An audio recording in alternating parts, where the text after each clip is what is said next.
a stash. New car, caviar, four-star daydream. Think about me, a football team.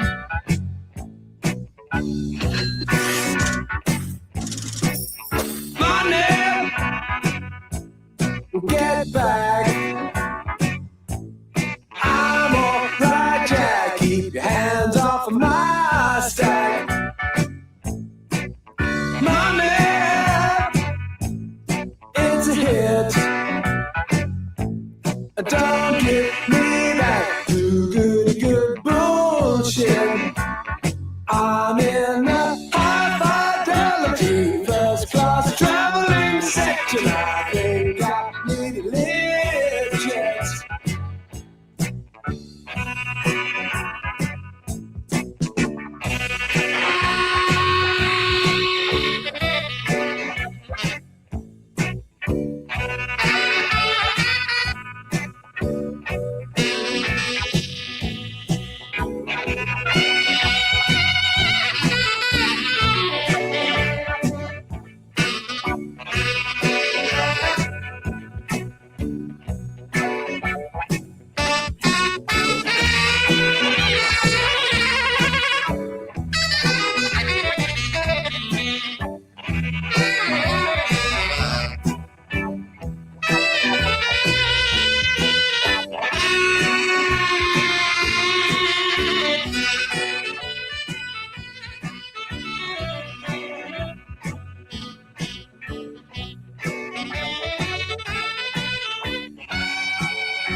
It's a crime.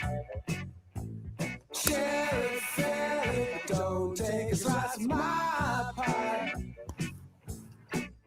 Money, so they say, is the root of all evil today. But if you ask for a rise, it's no surprise that they're giving them away.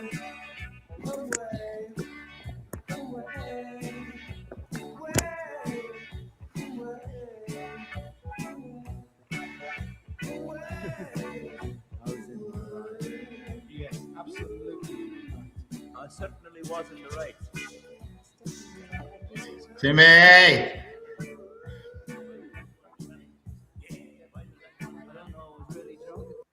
I can't hear you. Oh yeah, I was just saying, let's start the show, everybody. Let's start. Let's start the show. Happy Speedy Tuesday. Money doesn't buy you happiness, it buys you crazy ass happiness.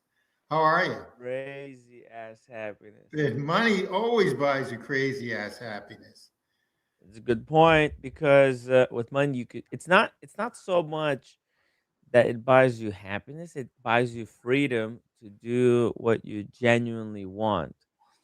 But the problem Too, is, a lot of people, they get the money and they spend it way too quickly, and they too realize. quick, too quickly. It gives you two things. It gives you mobility and it gives you privacy. Mhm. Okay, those And if two. you don't know how valuable privacy is Oh, until you I have the trust. money. Trust me, I extremely private on a lot of things. Extremely. That's why you don't show your face on the I street. never show. I A lot never of show. people don't understand it, Never show but my face. Never will go to a meetup. it's a great Never. privilege. Never go to a meetup. The You meetup. considered it in the past, I and did.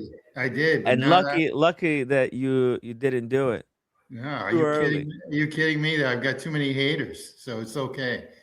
So it's just part of the gig, you know. Stand Yep. in line, like I always say. Stand in line. Okay. There's a like a famous it's like a guy. There's like this Italian guy. Okay, get this. There's this Italian badass guy who was just stopped on the street randomly, and they were asking him like what's your best advice, and he said something he said something like, in life, your number of your haters always increases, and number of friends you always lose. Like it's I so haven't. easy, right? Like the No, I number agree. of I've got no friends, Timmy. I've got my it's hard. dog. That's it. Even my Yeah, girlfriend's not a friend. She's my sex buddy. That's about it.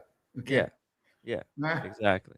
right. That's how I look But at it. today we're going to talk about a very, very important subject, subject that I think a lot of people misunderstand. Maybe we're not yet educated on it enough. But as RJH puts it, the current Pokemon market is exactly like the watch market in 2021, full of grifters and about to pop. There you Gonna go. There we have you a go. Cloud Ken on to kind of take us through it. Tell us a little bit about it. Hey, Yo, Tim Cloud J, Ken. Cloud long Ken. time. Yeah, I Ken. mean, yeah, it's been a while since I've been on. I wish I could really join you guys more. I mean, last time I was on, we talked some cardboard, um, mainly as a hobby, but today, yeah, we're gonna touch upon it again. I mean, I honestly, it's. I wish I could join more. You guys, I've just been, like you guys too, like really busy lately. Doing, taking, coming up with new hobbies. But today, I want today, to just be like just to scratch the surface of really what we're going to talk about, because I think there's really a lot to discuss. I don't know if we're going to get to it all today, but if we don't, and if folks like talking about it, like hearing about it, then we'll do it more. I mean, I really think there's other things out there, other than watches, that we all have to be mindful of, right? And cardboard, you know, laugh at it if you will, is a viable alternative asset similar to watches, right? Yes. But you know, Yes. Uh, but yeah, so can you tell us to get us warmed up a little bit? Like you collect both Rolex and Pokemon, and which hobby you think is more irrational? irrational. Well, I I mean it's something. I mean in this in the current state of things, I mean with all the Rolex price increases, all like the 80 games. I mean, I'm a little bit underweight or a bit bearish on Rolex for many reasons. Many other reasons as well. So I've got so I would say, like, but it all depends on the person as well, on the collector. Like, hey, for me at this stage, like maybe Rolex doesn't make as much sense for me anymore. But for someone that enjoys watches, or enjoys like the mechanics of watches, collecting watches, enjoys visiting the ADs, then Rolex could Rolex could be better than Pokemon. It's hard to say. Like I see from the main question, what's better, Rolex or Pokemon? I mean, we could really get deep into that, and we will, and we're gonna really get deep in that topic. Which is better, right? Hmm. Yeah. What do you think scratches that collector itch faster? Pulling a chase card or getting a call from the AD? What do you think? Oh, okay. All right. So, I mean, so first of all, I just started I just started collecting Pokemon for in the past 3 months. So, and honestly, I haven't really opened up any packs. I mean, I don't even know how to play the game, to be honest. Just like with watches, I don't really know what the hell I'm doing with watches. Like, I don't really know like what a moon phase is, that sort of thing. I know you try telling me, but I can't really remember, Tim. But yeah, I mean, it's yeah, it's really very, very two separate asset classes, if I will. I mean, going into collectibles, but I think it really has to be. I really think we could really do a lot to compare the two. I mean, collectibles is saying Pokemon 100%, 100,000%. Sorry, I mean, I don't know. It depends on your goals, really. Like Pokemon. Um, but we have to really, really think about it. I mean, Pokemon is the number one IP in the world, right? Right now it eclipsed, and I mean IP as everything, right? I Hmm. mean, you think IPs like Disney, Star Wars, Marvel are obviously owned by Disney. Anything, they're the number one media franchise in the world. Also, uh, Pokemon dominates the cardboard community, just like Rolex dominates the watch community, watch space. Hmm. But So you know what? for those who don't understand, they think like, oh well, Pokemon, big deal. It's a cartoon for kids. Well, think again, motherfucker. Pokemon sold in its lifetime over $100 billion in revenue. It's the highest grossing media franchise in history. It's got revenue streams that go from video games to trading cards, anime, I did not know that. licensed merch. Yeah, That's oh yeah, that's incredible. That's mobile incredible. games. Yeah, this is the value of the IP, and not just cards alone, but there's certain um the scale of it is insane, and we have to understand, like, this is why kind of people collect the stuff, because there's just so much of it out there, and there's stuff that's really worth a lot, you know. There's new generations, right, that are coming in. That's going to be new demand, right? This global kid pipeline that has built in future collectors market, right? It's low production cost, very high margins. uh, it's compared to Rolex, right? You look at Rolex brand value is estimated 10 to 15 billion, right? It's a tenth of what Pokemon is. Um, so it's really, it's a different beast, but you know, It's Yeah. something that's worth comparing both, I think. Yeah, Tim G. I mean, you're not as familiar with it because it's, I mean, I was listening to Ken Golden, and we'll talk about that auction that just happened, maybe like a day or two ago. Okay. It's all over the news, but Ken Golden mentioned that like hobbies and every generation has their own sets of hobbies, uh, of collectibles and alternative assets that they focus on. Older generations may collect art or coins or stamps.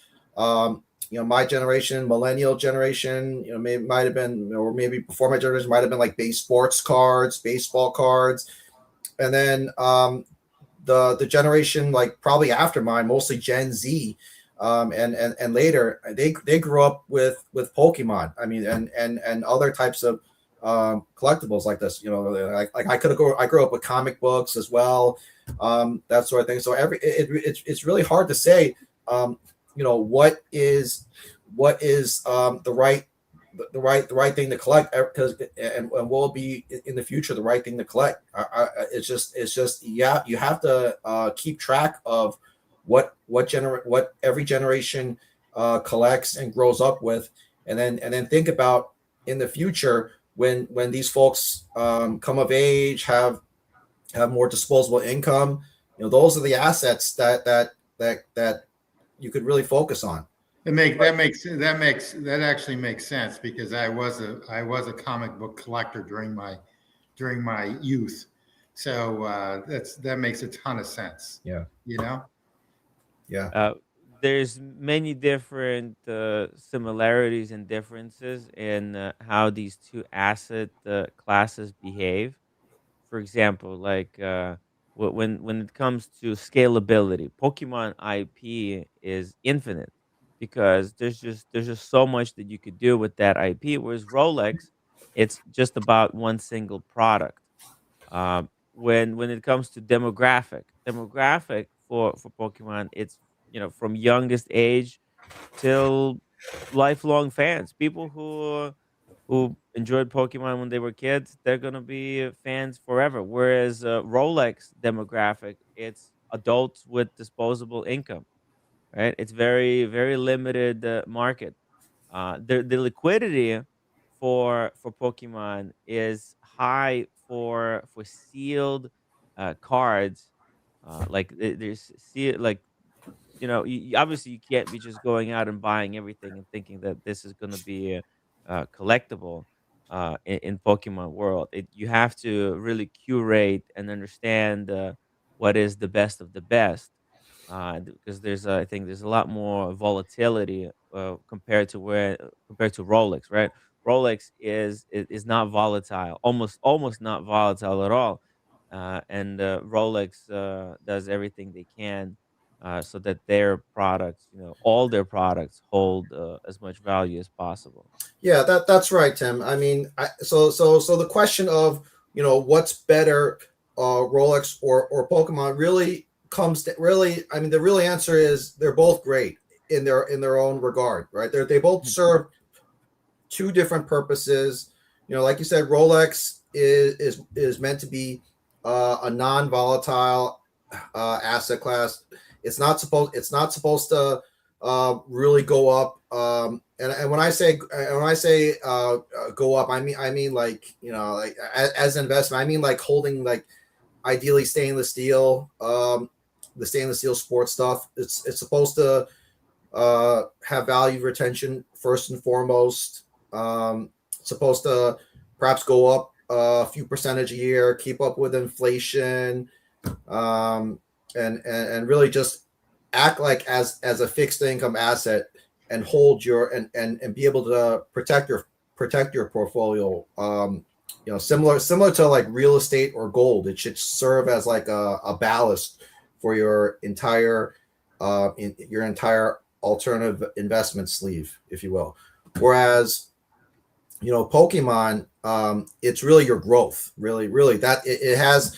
It's not gonna be like Rolex, where like you'll have pretty predictable gains, few percentage a year. it could be flat. It could be flat, and then all of a sudden after 3 years, then it'll just shoot up to the moon. It might have a little bit of volatility, but the growth, if you buy right, is also a very viable thing to collect, right? And to have growth in your portfolio. Whereas, Rolex is to maintain a bit of stability in that sense. And how do you store the Pokemon stuff? How do you store it? Yeah, great question. I mean, really, honestly, that's always been not so much an issue yet. I mean, you have to have space. Like you see back here, this is what I've been doing for the past 3 months. We'll talk about it, but It's incredible. You have to have space. Yeah, it looks a lot, but really, honestly, I probably spent as much as probably less than a tutor for all this crap. It looks cool because there's a lot of boxes and collection boxes and stuff like here and there, but it's not like this is why it's good to compare the both, right? Watches will just very portable, transportable, that sort of thing. Yeah. You can store them in your bank safe, wherever, travel with it. Pokemon, you have to have some storage space, obviously, to be able to protect it, that sort of thing. And then unless you have there's also graded cards, like slabs, which I haven't gotten into yet. I mainly just been having fun with sealed product. It looks like a toy store behind you. Yeah. I mean, honestly, I mean, there's some real. I mean, there's some real concerns as well with even displaying this type of product. I mean, we'll get into that too later. Okay. There's these card shops all over. There's card shops all over everywhere, and then they have to deal with the crime now and robberies. It's not like jewelry stores where everyone's prepared.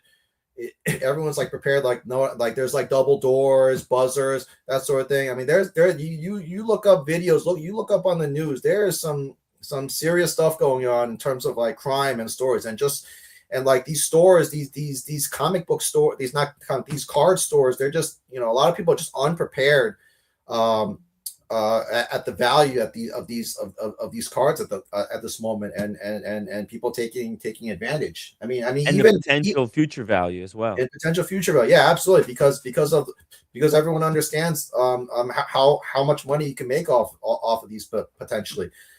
Even YouTubers, even YouTubers, they're in the UK, I think, and it just happened very recently, like a Poketuber in the UK, he doesn't have a shop. He just talks about. I think he maybe sells, but he mainly keeps his stuff at home, and he got robbed in his own home in the UK. So then, as a result, someone found his house and his location, and then they staged a robbery while he was away for a few days, and then that scared the living daylights out of a lot of people in the community. So they're not even they're a lot of even YouTubers have stopped displaying their collections to this nature. Mr. GMT, thank you so much for the $5 super chat. He says there is no right way to collect what you love. Life is short. It's a very good point. And here's a little video to show you guys the seriousness. Police are looking for a group of thieves who pulled off quite the brazen robbery in Manhattan. Yeah, you have to see in Manhattan. This video. It captures the moment armed robbers, they burst into a Pokemon store in the meatpacking district and started smashing display cases and grabbing items. The store owner says that they made off with more than $100,000 in merchandise. So let's get to Eyewitness News reporter Jaysha Patel live for us right there where the store is with the latest. Jaysha, no one was hurt, right?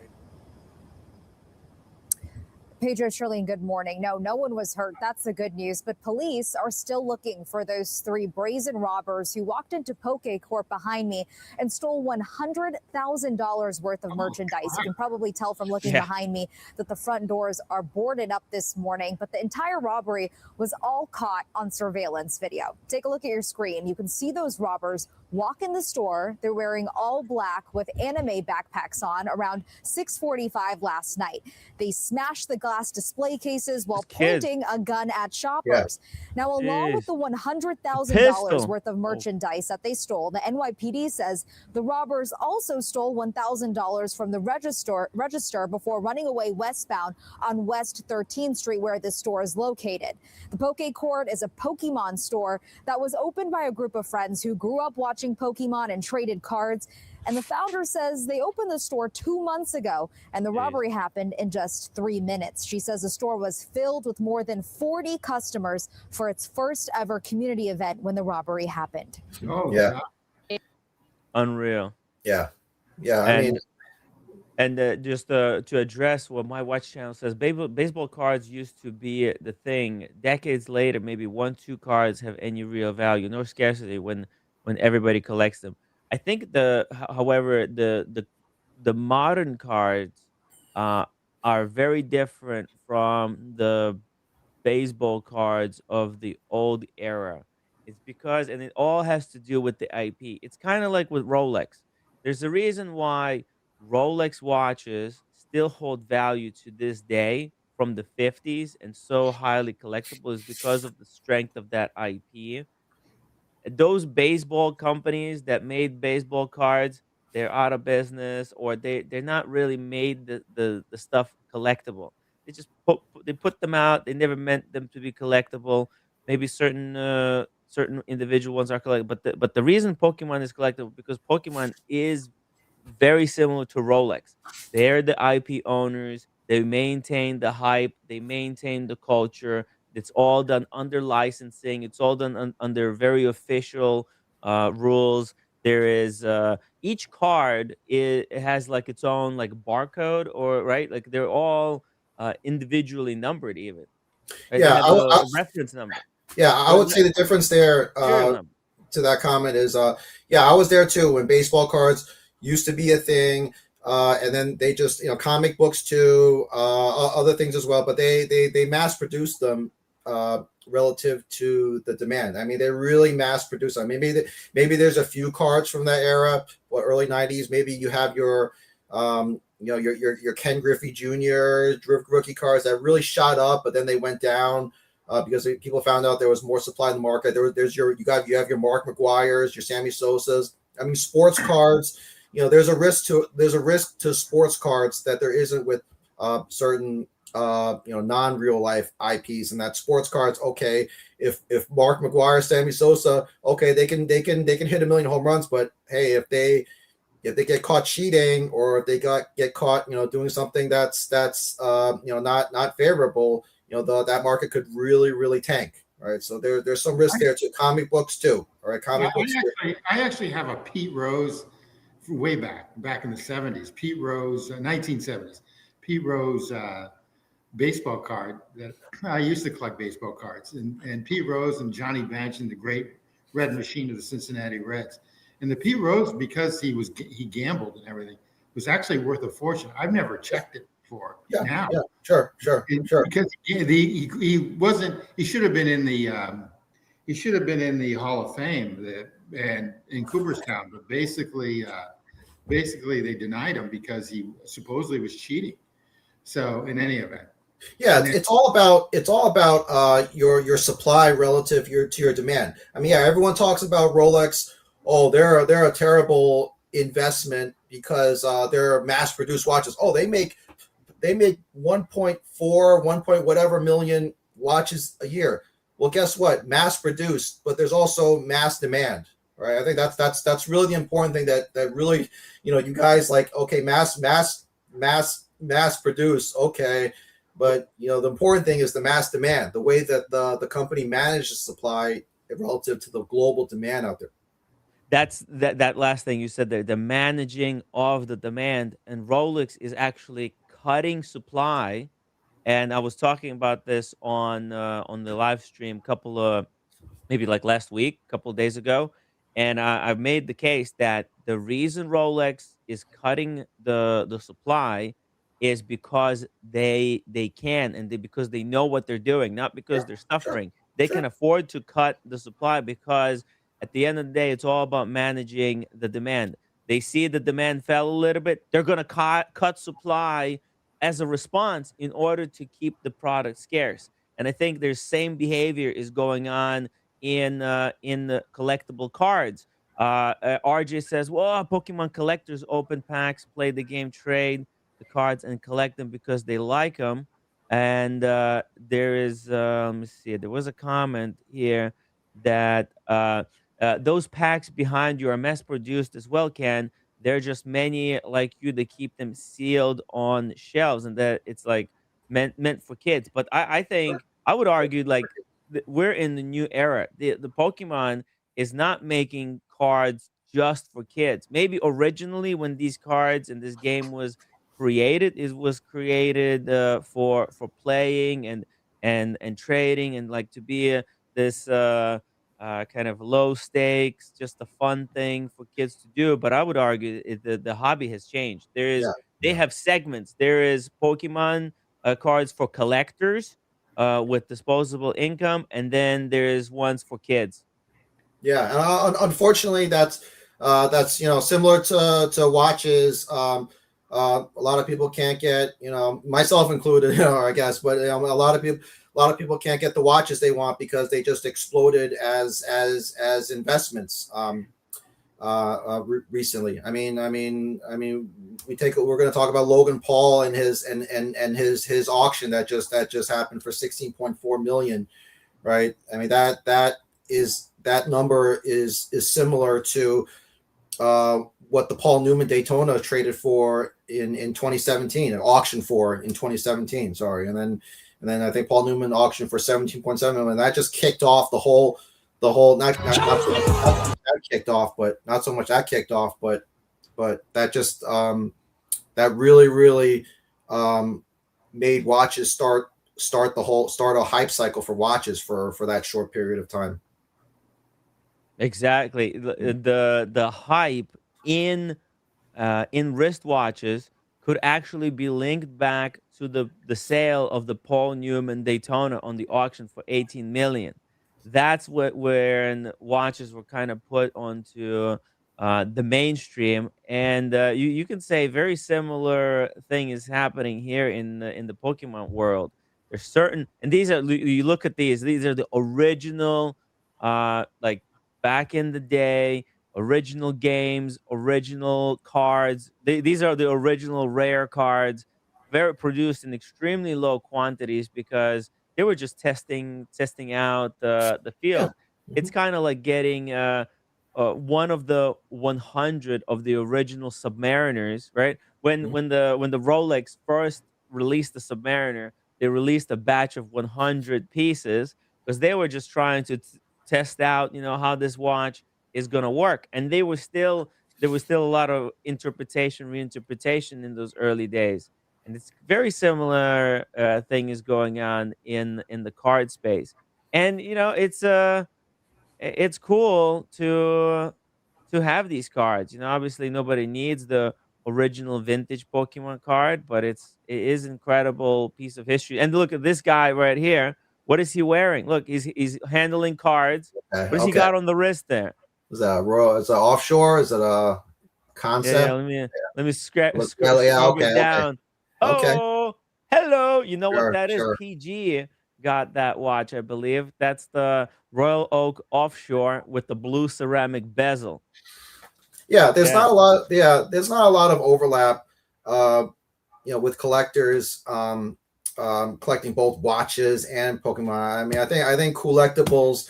First comment there was one of the only ones that do both has a channel. But I really that's my main message here today is just like there's other things that folks can spend their money on, not just like going to the 80s, like begging for watches, that sort of thing. There's really other things that's out there, but So let me just, why don't I just start by walking through this collection. So, and of course it is mass produced, right? Of course it's mass produced, but try to get these products at retail, right? Try to get these products at retail. You're gonna end up finding that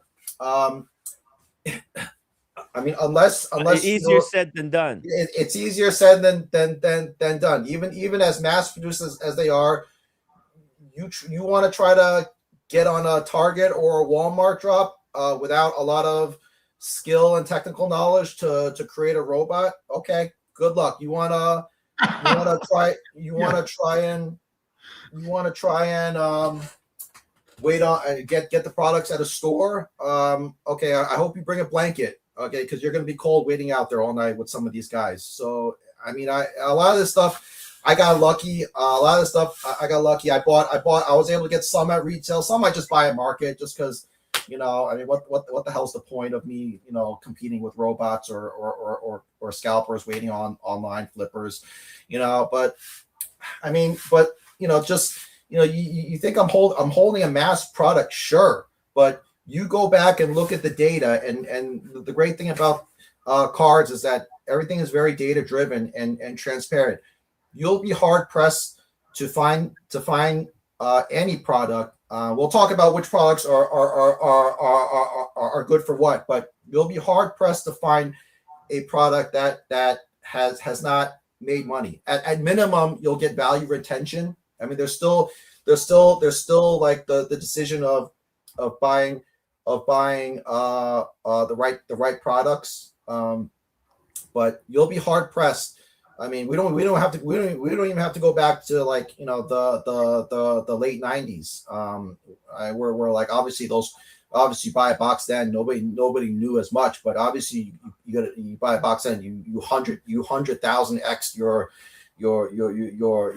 the value of that. I mean, we don't have to go back, but just going back a few years, even like to like 2021 or 2019, and we could bring up some charts to that too. You'll be hard pressed to find something that you haven't retained your value on.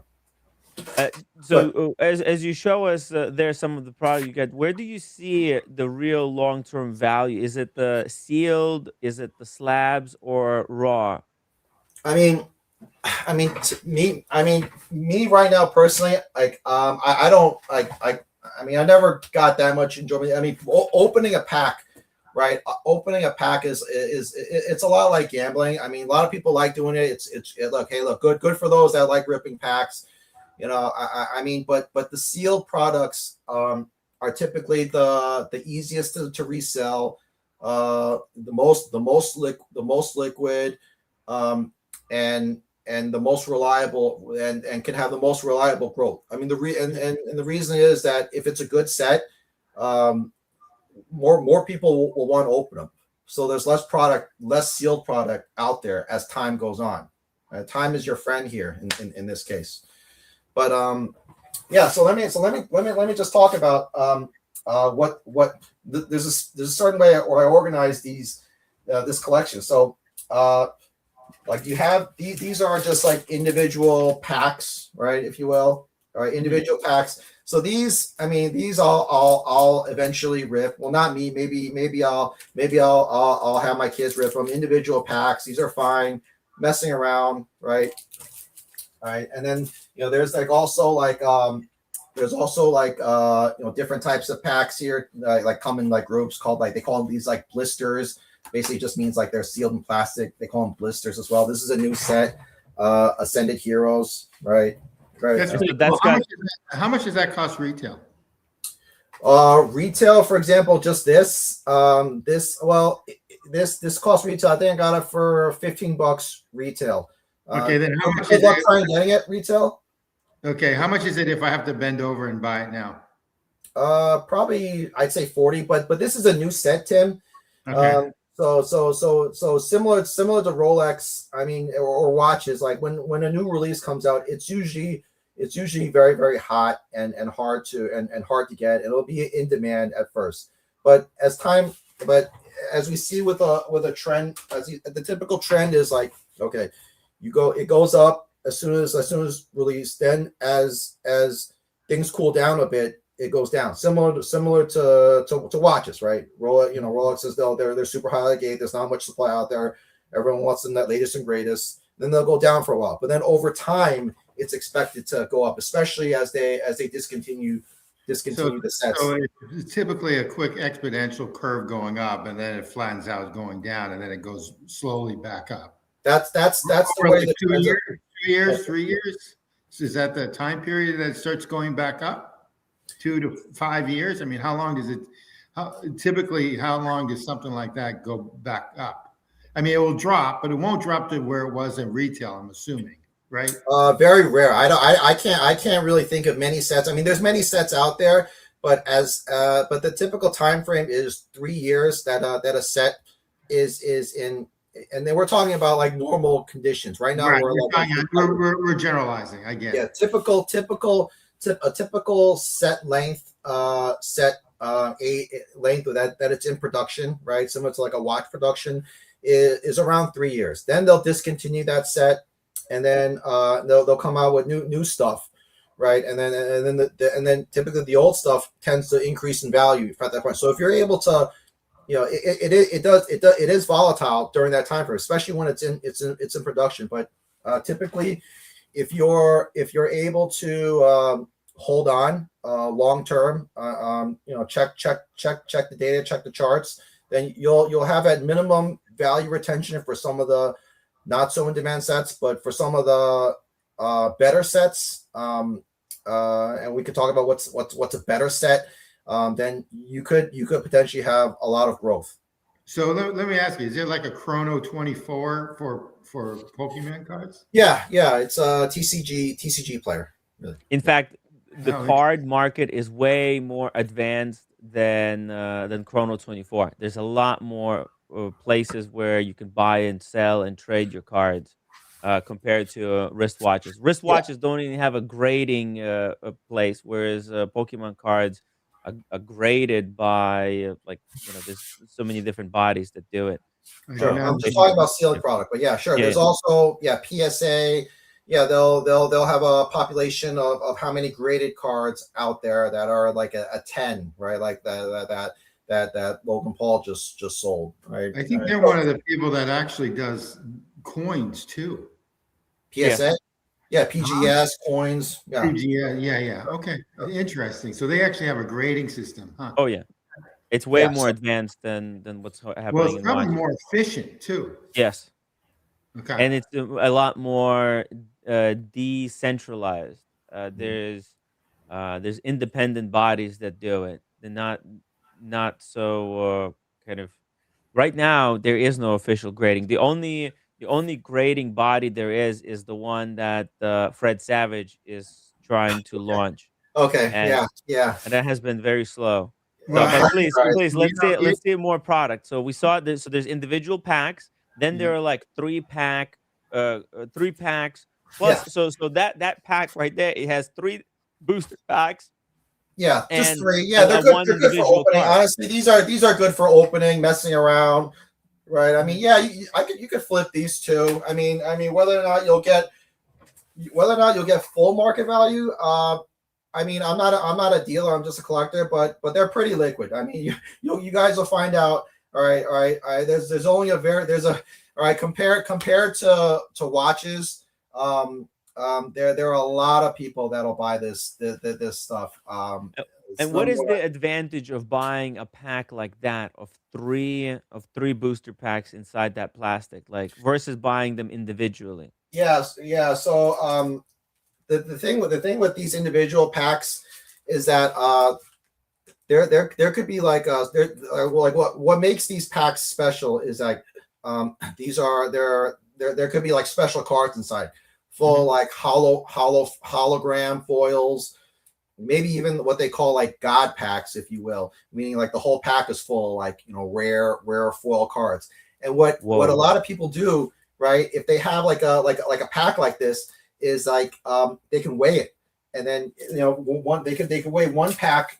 They could weigh one pack, right? It'll be like like 26 grams, right? The other pack will be like 28 grams, and just by that difference, you know, they're more likely to open to hold this pack and just like sell off these packs. So that's why I'm saying like these like, I don't want to say naked. I don't know if there's a term called naked booster packs, but like packs just like these are I always suggest is better for just like messing around, opening that sort of thing. Now this tower here and this tower here, these I got from these I was fortunate to get from like Costco, like mainly from Costco or other resellers. They're the collection boxes. And what's inside these are like mostly. I mean, there's a lot of crap inside here. I mean, there's a bunch of packs inside here. There's like dice. There's like sleeves, maybe some toys, whatever. I mean, they're good. They're not really the best for investing, if you will. I mean, you could, but it depends on the set. Obviously, you could invest them, but these are your flip. These are my flipping products. Like, oh, I'm sorry, flipping. We can't talk about flipping, But all right, guys, it's like, these are your flip products or your gifting products, whatever. Opening is fine too.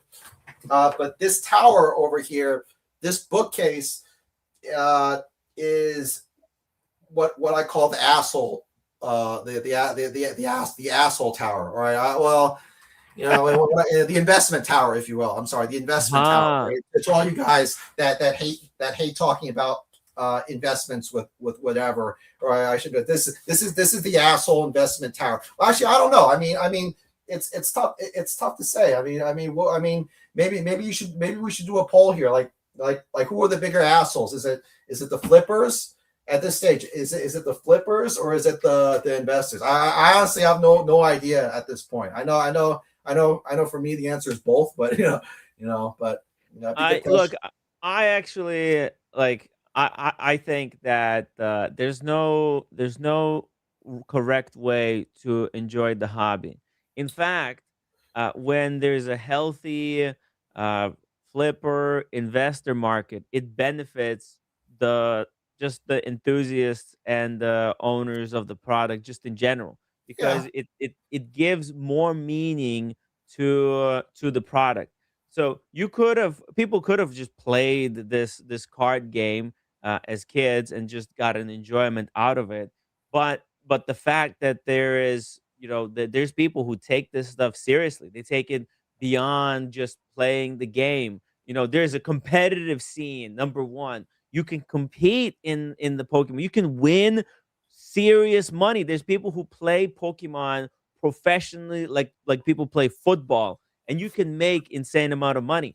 And then you can also collect it. You can also buy boxes. There's a lot of people who buy Rolexes. They never wear them. They put them in the safe, and they just enjoy them. In fact, that's what Rolex is, like one of the original creators of this thing. There was a guy on like some TV, and he was talking about how like literally like 50 years ago, people said to him, buy a Rolex and then put it in the safe, and 50 years later, it's going to be worth something more.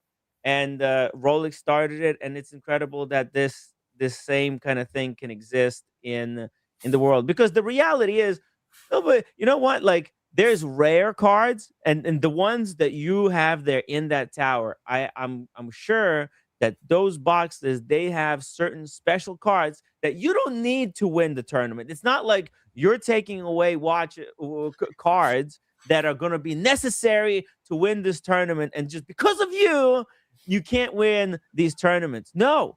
In fact, you're taking certain cards off the market, and those people who are able to complete the set, their collection, their set is going to be more valuable. It makes it more difficult to do, and it's what gives this all a meaning. And if it creates interest. If people weren't collecting and hoarding this product the way you do, then this product would be meaningless. It would just be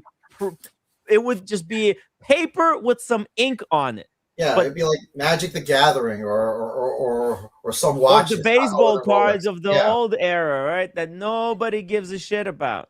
Yeah, I mean, to that point, Tim. I mean, I still want to talk about some of these Yeah. products, but Tell to us, that tell us point, about the product. Yeah. no, but to that point first, like what I've realized is like, um, I mean, I know we don't like talking about anything as in investments, but let me tell you guys something. I mean, in the Pokemon hobby, it's okay. I mean, yeah, you'll have your players, whatnot, whatever. I mean, but if you try to just look up Pokemon card content, you'd be hard pressed to find a video from a career that's not about money and investing. All right, this hobby is all about data, transparency, making money, and asset allocation. I mean it's an accepted part of this hobby, guys. I mean, not like watches. I mean, it's like watches. You can't, as soon as you like, and all the YouTubers fall in line with this. Everyone falls in line with this. I mean, it's like you're kind of like shamed to talk about watches as an investment hobby. Some people are actually scared to talk about it. In that case, you get shamed very, very easily. But I mean, look, guys. I mean, it's a welcome part of the discussion. Like I never understood why people get so offended when the topic of money and finance, investment and watches gets brought up. I mean, I'm not saying it's a great investment, but even like the mere mention, like I see some of these comments, like even like the mere mention of finance and watches gets people offended. Forget about if it's good or bad. All right, we can talk. That's a different topic. But even the mere mention. But in Pokemon, look, that's what it's all about. All right.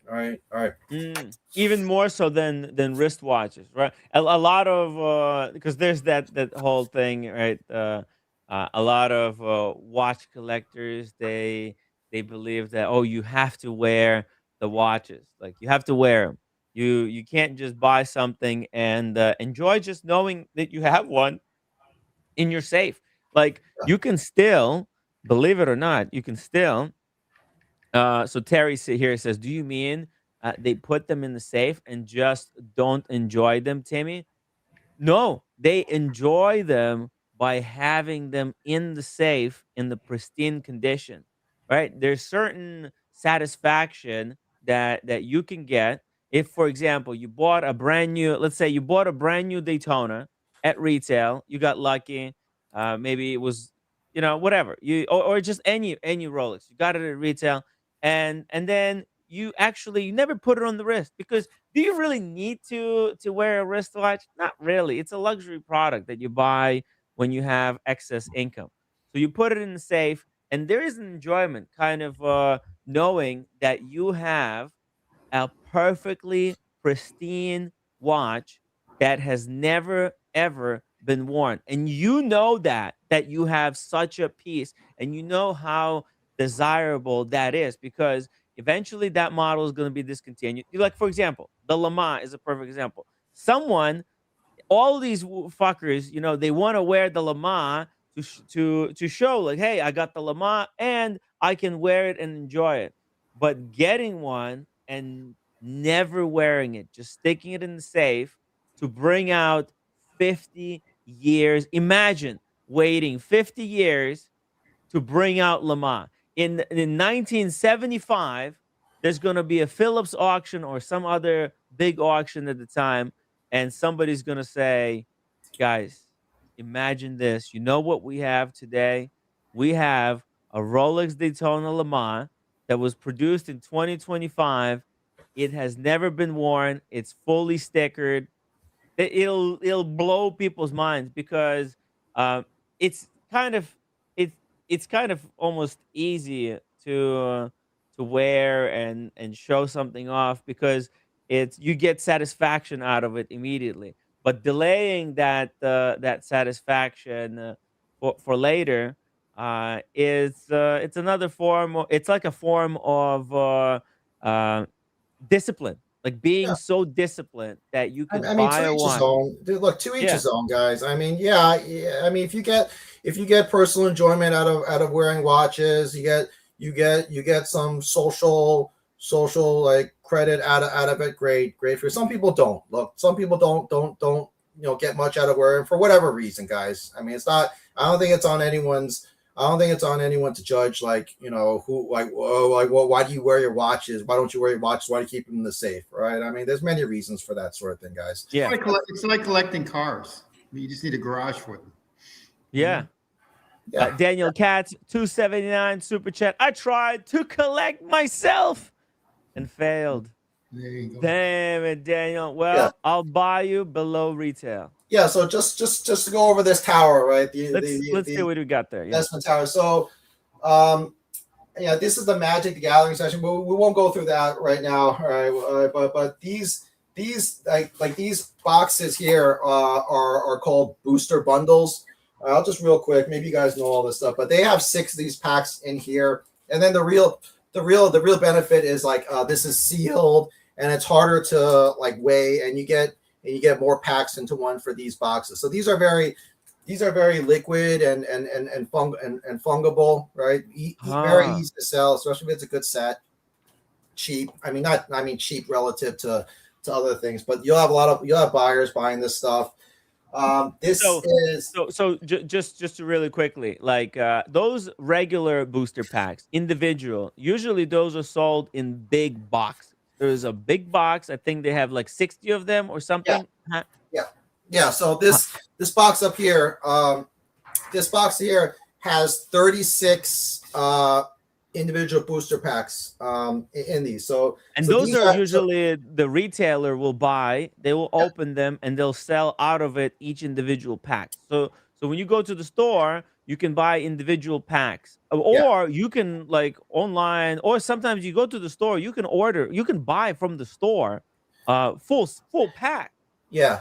So these two are your premium products for investing and holding. Not so much. I mean, yeah, you can rip them, I guess, but most people choose to keep these products sealed and invest in these products for opening. And the reason really is because these are this booster box, Destin Rivals, fairly new set, probably like 6 to 8 months. Fairly new. I mean, the reason is like it gives you 36 packs in the most densest form imaginable, right? So these are actually your premium products that will in terms of sealed will go up the most in terms of growth. Now, what kind of rarity can we expect? What can we expect in a box like this? Is there a guarantee any guarantees that each of these boxes is going to hold? They're just 36 of these packs, for example. They're just packed very tightly in a smaller than a watch box, if you will. And then it's the same probability of getting like a rare card in one of these packs. You just have more of these. It's just that this box is sealed, and then there's no way to tamper with any of the packs and try and like bait and switch packs with trying to weigh them or whatever, and then or reseal them even.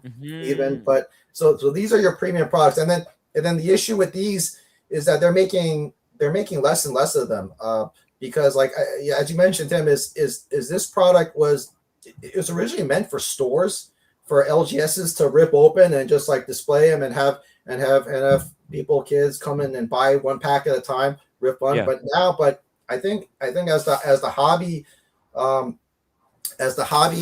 continues to grow and collectors are just buying them all out, or even the stores are just holding them, they're making less and less of them. The Pokemon company. So these are actually getting harder and harder. Who's the number one retailer of Pokemon? Is it Walmart?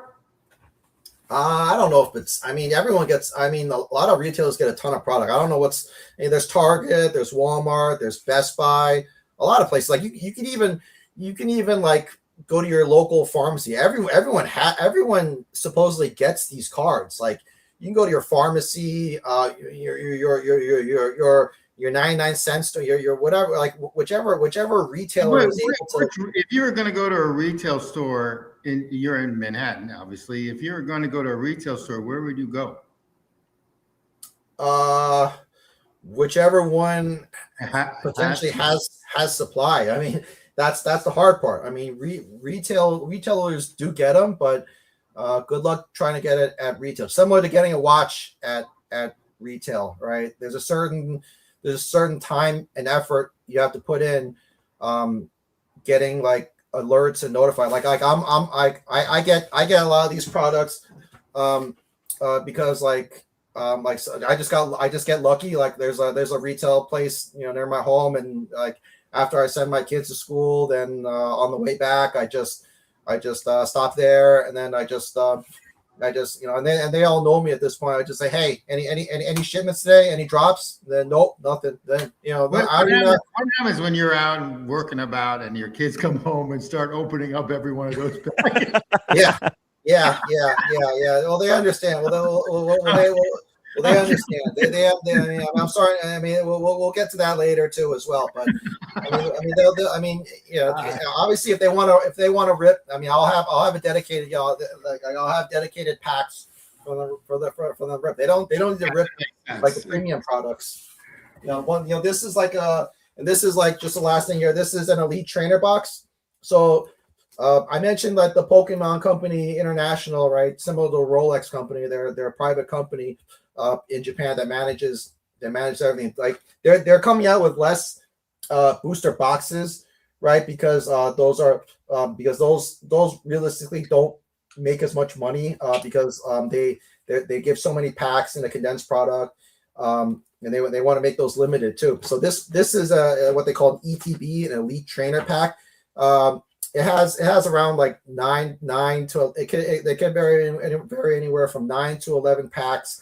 Has stuff in there, but these are also great too. Like I would say, like your booster boxes, they're your number one premium investment product. These are number two, and these boxes, just compare. It's a little bit bigger than a booster box. It's about the size of a Rolex box, if you will. Maybe a Rolex precious metal Rolex box.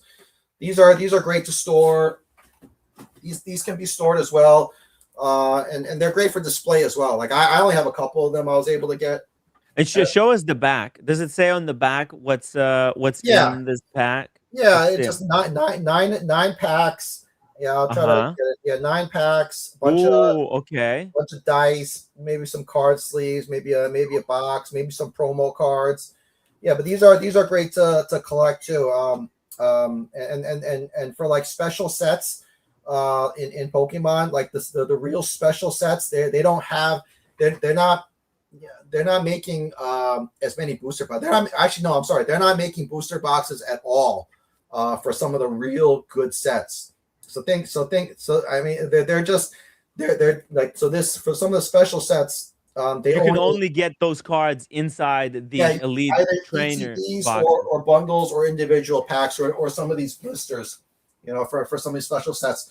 So think of that with watches, like if you want a certain dial color, then you have to go like the precious metal product. It's part of like a lot of product management that goes on as well, right? So it's not of just, course. You want the blue dial on your Submariner, you got to go either two-tone or full gold. You can't get that blue dial without going the gold route. Yeah. I see. Very interesting. So there is a very deliberate structure to how they do it. And they're catering to the collectors, right? They're trying to make it in such a way where the collectors they list the quantities I would expect of how many of these boxes they produce, so that the collectors can calculate, okay, what's the rarity, what's the potential that booster box is going to have a certain rare card. So there's what kind of do they list also the rarities on the box itself, or you have to go on like a website somewhere to understand it? Yeah. So yeah, they're managing by some of the real special sets. They're not even gonna get the booster box. They're just gonna get bundles, ETBs. But just like these journeys, right? If you will, like think about buying a watch. Well, all right. What's this question? RGH 5202. You've been trolling me all night, but let's see. What current card do you like more, Moonbreon or Bubble Mew?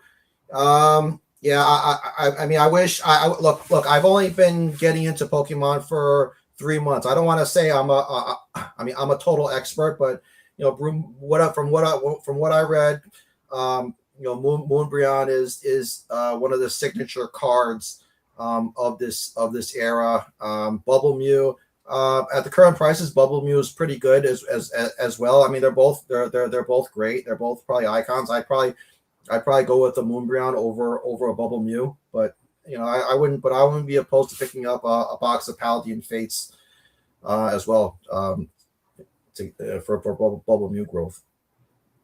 But you know what I was saying is like, yeah, that's a Chinese Moonbreon, Gem Mint number 10. But what else? $1,250. Sure, How big the Chinese version, yeah. How Yeah. big is the Chinese market versus the U.S. market versus the European market? Oh, sure. So you'll have Pokemon cards in different languages, and it's originally a Japanese product, as we know. Chinese market, the Chinese market is getting started as well. So if you guys like China plays, right? I mean, watches. Think we understand the watch market has been impacted by Asia economy, that sort of thing. But cardboard is different, right? Cardboard is not a luxury product where only the high net worth individuals, you know, usually get into it big. You know, there's a lot of mass appeal for everyone, and the Asian market is, I think, just getting started, and there's still potential growth worldwide. It's a global product. I mean, there's Japan, you know, there's China, there's Korean Pokemon as well, other languages as well, but predominantly the highest valued cards are English Pokemon because of you know, the United States and Europe. What the fuck is this? This guy, it says he's pulled out a $1 million gold Moonbreon. Why is this card is like gold and that's not even like a playable card? Like, look at this shit. Is this real or is this some kind of a fake video? What am I looking at? I'm not familiar with that one. I honestly I don't know.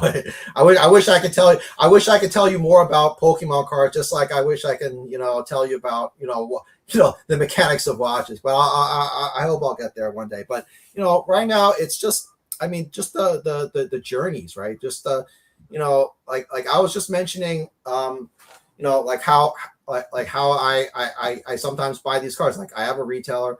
Yeah, it's kind of like it reminds me of when Rolex was fun to buy at a retailer. You know, back in 2019. You know, you just whenever you get a chance. If I'm working in the city, if you know, if I'm bored, I'll pass by an AD, visit an AD, and I'll just get to know those guys, and then I'll just like knock. You know, I don't even have to step in. I could just like, you know, hey, you know, just right there. They know me, and then they'll just wave me off. I mean, that's how honestly it's like that with buying Pokemon cards. And it's just in and out. You just in and out. They have something great. They don't. No worries. No big deal. Nobody gets. You don't have to go in and like make an appointment. You know, try and like, you know, hey, how's your day? All that bullshit. All right? I mean, and then you know, you get a drop either in the store or online. That's great. You know, you feel great. You get a lot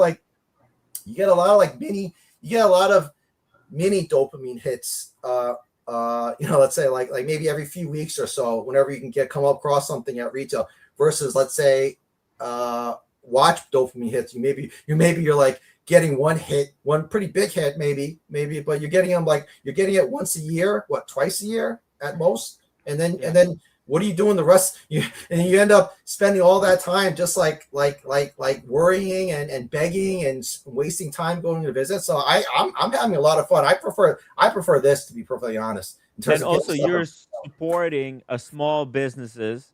So, for example, this is the place that you and me visited, the King's Games. Is a very popular place here in Brooklyn on Kings Highway.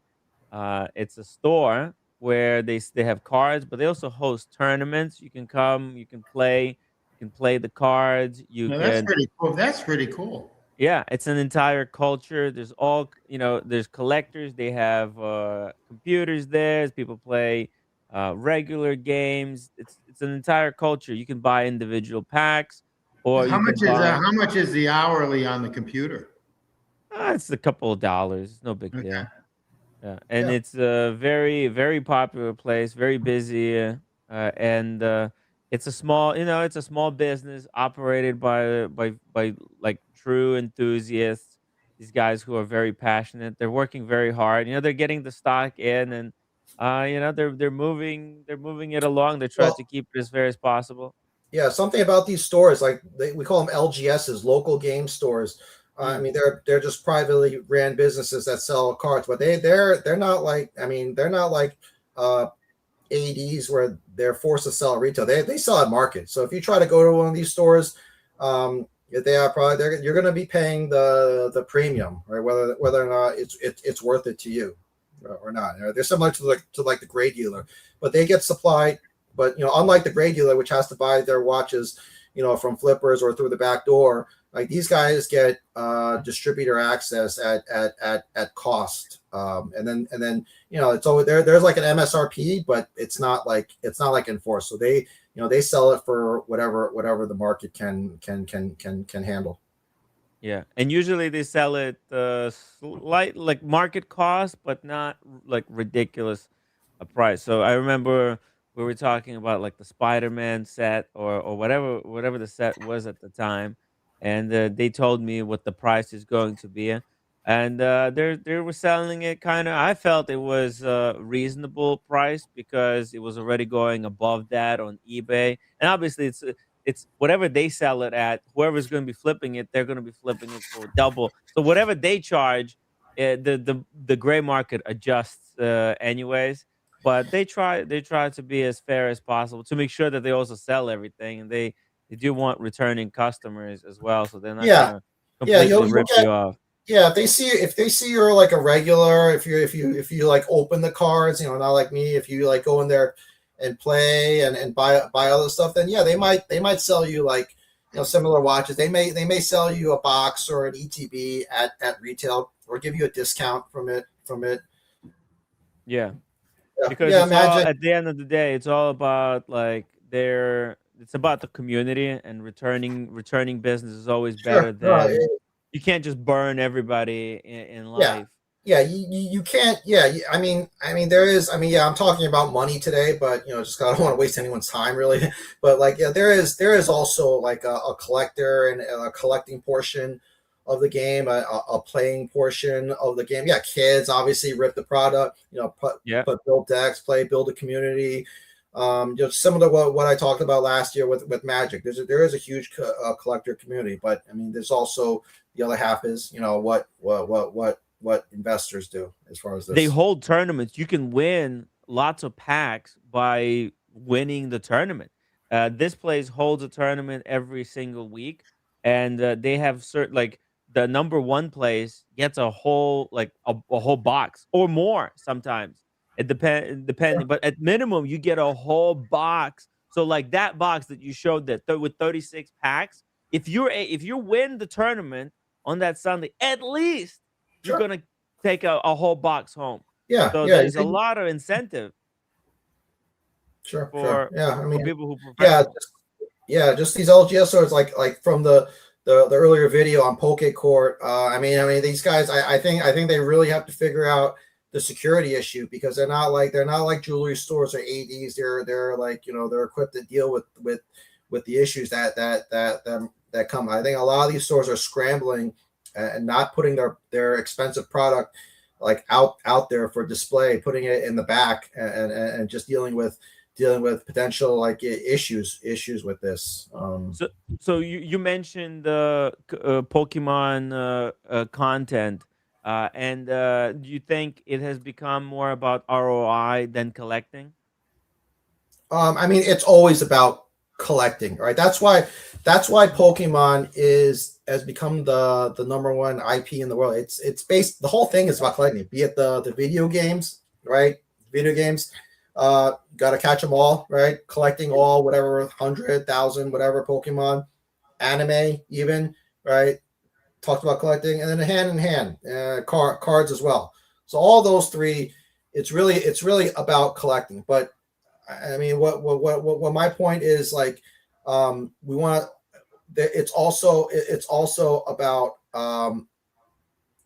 investment as well, right? It's also about buying something, right, that holds its value. All right, you guys want to talk about enjoying the product? Okay, I'm also trying to get out of U.S. dollars, right? Fiat currency, right? If you want to, and there's many ways to go about it. I'm not saying that Pokemon's like your best way to do it, right? You want to take this as financial advice, I don't care, but like it's alternative asset investing, and it's a way to potentially get out of like a fallen currency as well. How do you sell this stuff? I mean, how do you sell it?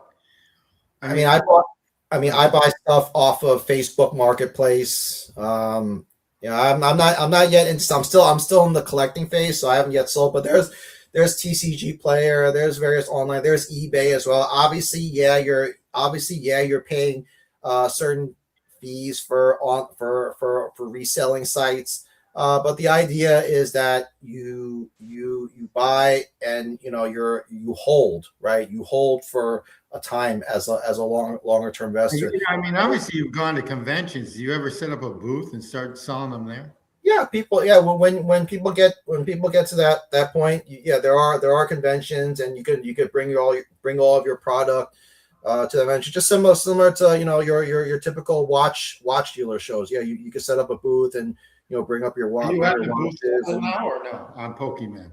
Sorry. Are you at the booth level? Meaning, could you set up? No. I'm just getting started. Like I said, I'm just getting started. I'm just sharing what I've been up to the past like few months. This is not even worth like a freaking tutor, guys. All right. So just so I'm nowhere there yet where I have to like put up. It looks like it, which is cool. It's good for display. It's good for YouTube content. But no, it's not, no, we're not there yet. I'm there selling. I think you guys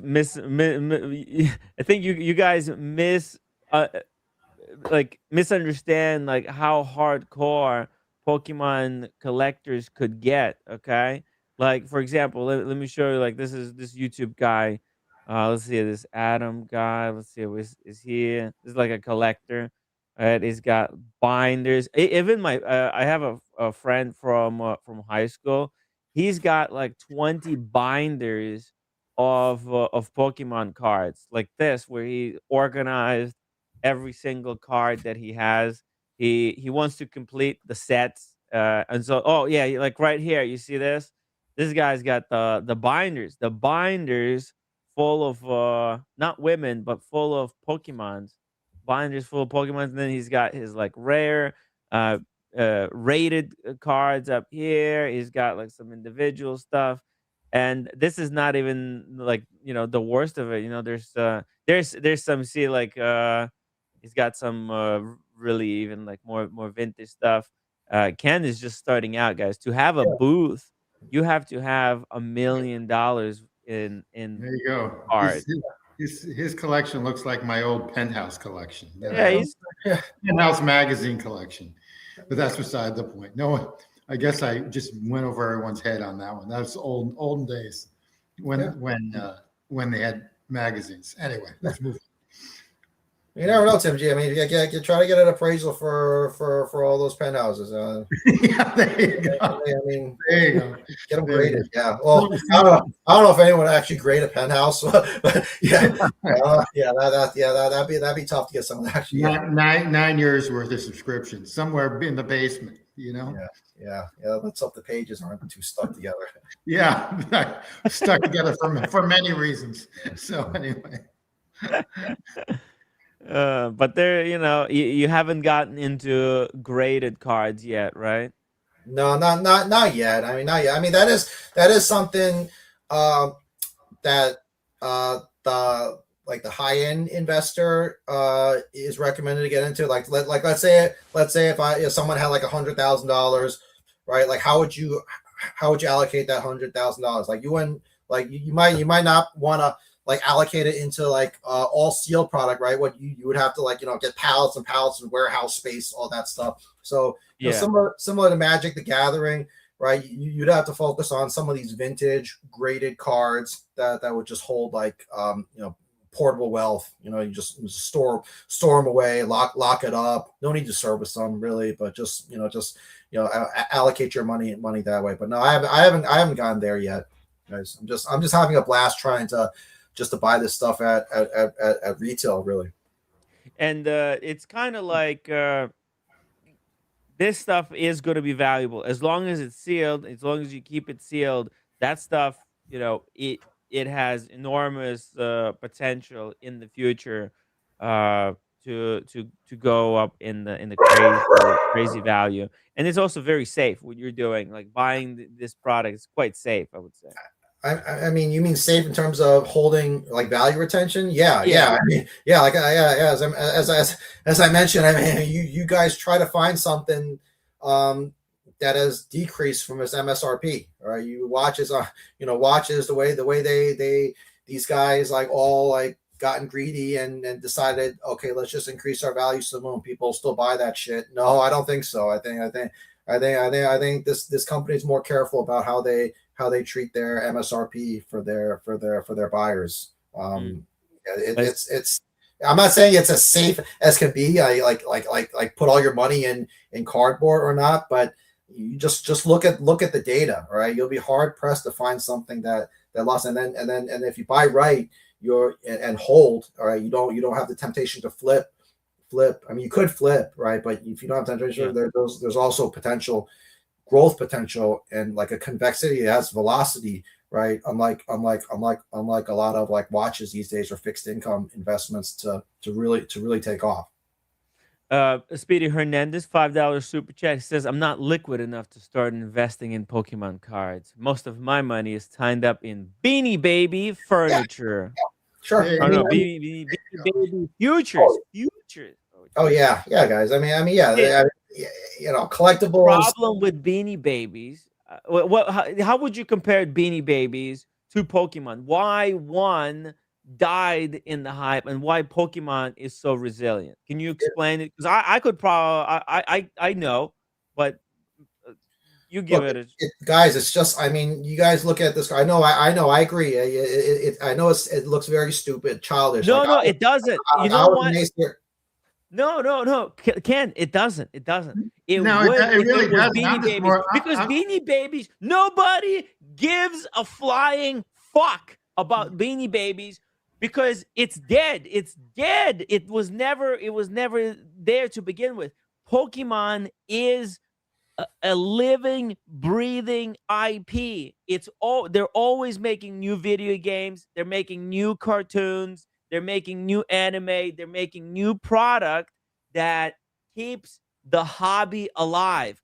Beanie Baby is dead because there's no Beanie Baby cartoon. There's no Beanie Baby t-shirts. There's no Beanie Baby products whatsoever. Whereas there's a reason why Pokemon cards are collectible is because there exists a culture beyond the cards alone. Yeah, I mean, the number 2 IP product in the world is that, right? Disney. Mouse, yes. Right? And the number 1 product is, and it's not even close, guys. It's like Rolex to other watch brands, right? It's Pokemon, right? And Disney, think about like Disney is like a Richemont.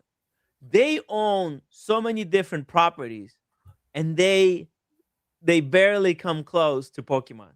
And Pokemon is a single property. Yeah, and it all has to do with the way the company and IP and product is managed at the end of the day. I mean, you have Magic the Gathering.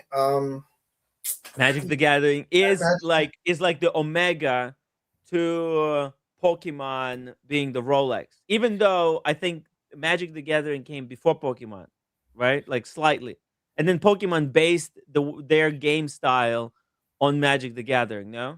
Yeah, exactly. Yeah. We'll get to Magic again, but just to finish answering Speedy's question. I mean, you look at. I mean, we're talking about collectibles here. Okay. I mean, collectibles they're a subset of the alternative asset class. it's really a very volatile and speculative investment. All right. They're not, I mean, not all of them are true. They're really meant, I mean, collectibles, meaning like, cardboard, all that stuff. I mean, it typically goes in very, very strong cycles. It's typically not like, your core investment. I mean, it's worse than watches typically, right? This is why the title of the show is Rolex versus Pokemon. All right, it's not watches versus cardboard. All right, they're really two separate things. Right, it's like comparing Bitcoin to crypto. Right, two separate things. Right, but we just have to look at, like, this is the main message I wanna make on this show, really, is that we have to look at certain asset classes like Pokemon, like some other cardboard, like Rolex and other watches. Like guys, don't take it so seriously. All right, don't take take it so seriously. Think of it. All right, think of it as just a piece of the puzzle, as your out of your alternative investment portfolio. But yeah, so Magic. All right. Yeah, so think of Magic. I mean, yeah, so these Magic, all right, guys. I mean, I'm happy to report that I did lose money on these Magic cards. Like I did buy these like above market price, and then there was like a boom in Magic for a very short while, because a lot of the Pokemon investors got into like Final Fantasy. They got into like this set over here, Final Fantasy. So then a lot of like investors got, a lot of collectors, investors, whatever, got into Spider-Man, thinking this is going to be hype, and it still has potential. But then the issue with Magic versus Pokemon is that Magic, when I mentioned that Pokemon is, when you look at Pokemon content, it was like pretty much like a 90%. Content is talking about investing. Magic is like the opposite. Magic is ran by the players first and foremost, at least for the short term. So when like players got a hold of Final Fantasy prices going to the moon, there was like kind of like a referendum within the players. So they really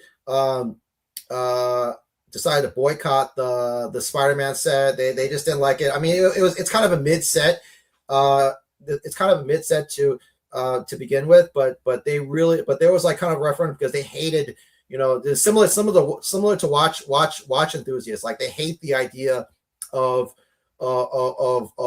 cardboard as an investment. So there was like, so the problem with Spider-Man is it went up. It was there was hype, but then it just dipped. It just dipped down. It just dipped, and then it's still kind of like really flat after that dip since like last September. And then most of the Magic sets have been this way since. And then there's other reasons too. It's like Hasbro is also a publicly traded company, just like Swatch. So they have to manage their supply. They have to print. They try to overprint because they have to manage like shareholder price and expectations. So hold on. Does Hasbro actually own Pokemon? Hasbro, no. So this is so Hasbro. So I mean, Hasbro owns Magic the Gathering and other games like whatever, other Candyland, whatever, right? They bought. Pokemon is independent, like Rolex. Pokemon is an independent company, just like Rolex. They're in it for the long run. They care about the long run.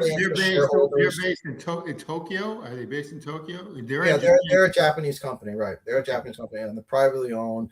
And they manage what products they create, how much print supply is ran, and it's really just similar to Rolex. You're buying stock in when you buy a Rolex watch, you're buying stock in you're buying the watch to wear, whatever, that sort of, but you're also buying stock in the Rolex company to properly manage their brand, so that when you need to, then you can get out of that watch and get most of your money back, if not make a little bit. That makes sense. How old is Pokemon? Is it 30 years? 30 years. This year, 2026 is the 30th anniversary of Pokemon. So it's meant to be like a very, very hype year this year. So it's just 30 years when you think about it. I mean, I mean, Rolex, how long have they been around? Early 1900s. Disney, early 1900s. Pokemon's only been 30 years. I mean, when I was that age, like when it first came out, like I was already like I was into Magic Gathering, but I always thought Pokemon as like a kid. I even thought it was like a little kids game back then. I couldn't even get into it. It's that new. So for them to build their IP into the number one IP in the world and make all this and make everything so successful in a short amount of time. You think about it, guys. It's incredible. Yeah, it's incredible. Okay, makes sense. Thank you, Speedy. He was saying that he was just calling it childish can. I wasn't calling it childish can. Do your thing. I was just making a throwaway joke. Thank you for sharing. It's an interesting conversation. Yeah, guys. I mean, yeah, let's not take watches so. Look, like I was saying. Thanks, Speedy. I mean, yeah, no worries too. I mean, it's kind of childish. It doesn't matter. It really doesn't matter if it's childish or not. All right. The point is your money is safe. All right. You might be. You can enjoy the hobby. All right, with family, with kids. All right, I mean, look, let me tell you something, guys. I mean, I have little kids, and one of the things that we've done recently is, I mean, like if I know of a drop coming, I might take them after school or whatever, and try and go to a retail shop to try and pick up a product just because it's fun. It's fun. And I mean, unfortunately, like I'll tell you, how old are your kids? I mean, my older one is 6, so she's starting. But let me tell you, it's a great way to spend time. What does your wife think about this? I mean, she does. I mean, it's the same thing. It's the same thing. I tell her, look, it's the same thing as fucking watches. All right, it's the same fucking thing as watches. I mean, I spend less money on Pokemon than I did for watches, but it's the same goddamn. It's the same goddamn shit, guys. I mean, really. You're probably dating her doing this at the same time, right? It doesn't matter. But look, I mean, I grew up on Pokemon, so I hold Pokemon very dear to my heart. Well, you guys are relatively the same age, right? Yeah. I mean, of course they're not going to understand. I mean, you're missing. I mean, okay. I mean, that's a whole topic. All the women and watches, women and cardboard. But let me just tell you, like, women with purses is a big deal. Women with shoes is really a big deal. Okay. Yeah, you can wear watches. Obviously, you can. The women might be more receptive to. I mean, to wearing jewelry like watches, but there's all different kinds as well. All right, that's a whole big topic, MG. But let me tell you, I mean, look, let me tell you something that's the most enjoyable part I've been having, right? It's not even the money or the value retention, all that stuff. It's you guys with kids too. I mean, this is a way for you to enjoy a hobby, particularly, and also have fun and teach your kids a few things. Like I'll tell you, like 3 times, I took my kid to like a Target or a retailer after they got off from school. I heard they had some stock, and I raced over there, with her, and by the time we got there on multiple occasions, the retailer said, "Oh, we just sold out a few minutes ago." In a matter of like 5 minutes, we got there and it was sold out. So but the journey is something really real to teach a kid as well at that age. I mean, first of all, it's a great way to spend time with them as well. But it's like you can teach a kid like many valuable lessons from this type of activity, not in addition to spending time. And so they learn the idea of scarcity. They learn the idea of that life isn't fair, that then you learn about that you can't always have everything that you want right away, and you learn about fair markets, right? Or you learn about fair market values and a secondary market for these sort of things. You learn about demand and supply. So the thing is, like, the thing about Pokemon that's great is that the data is all transparent. Right? There's no gatekeeping versus like watches. I mean, if you're skillful enough, if you have the time to perhaps and technical skill knowledge, create a bot, create a good robot, and get a lot of this crap from online retailers. Or if you have the time to wait online and monitor these retail stores so that you're there for a drop right when they open the boxes, right? So you get lucky, or you're skillful enough. You deserve it, right? That's fair market economics, I mean, and that's a real valuable lesson that I'm glad to try and teach my kids at a young age. You guys think about it. What exactly can you teach your little kids by going to a Rolex dealer? How to beg? Early kiss bird ass? gets the worm. This is what No, that's what you're teaching. Early bird no. gets the worm. Yeah, exactly. Yeah. Fair market economics. Anybody can get this stuff if they work hard enough. And if you don't get it, hey, look, that's the breaks. But with a Rolex, you're teaching them what? Just how to kiss ass, how to. I mean, I guess I mean, don't get me wrong. Those are real world skills. Those are real world skills as well. I mean, but at that age, it's kind of not something that I want to expose them to, like all the begging, all the chasing at the 80s for just a lot of lying,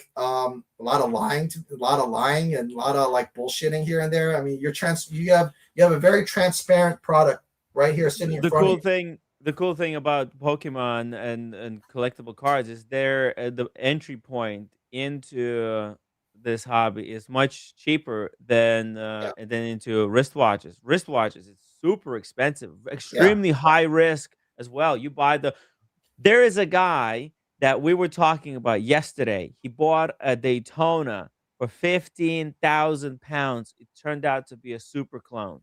The guy spent his life savings for that watch to lose it all in a matter of seconds.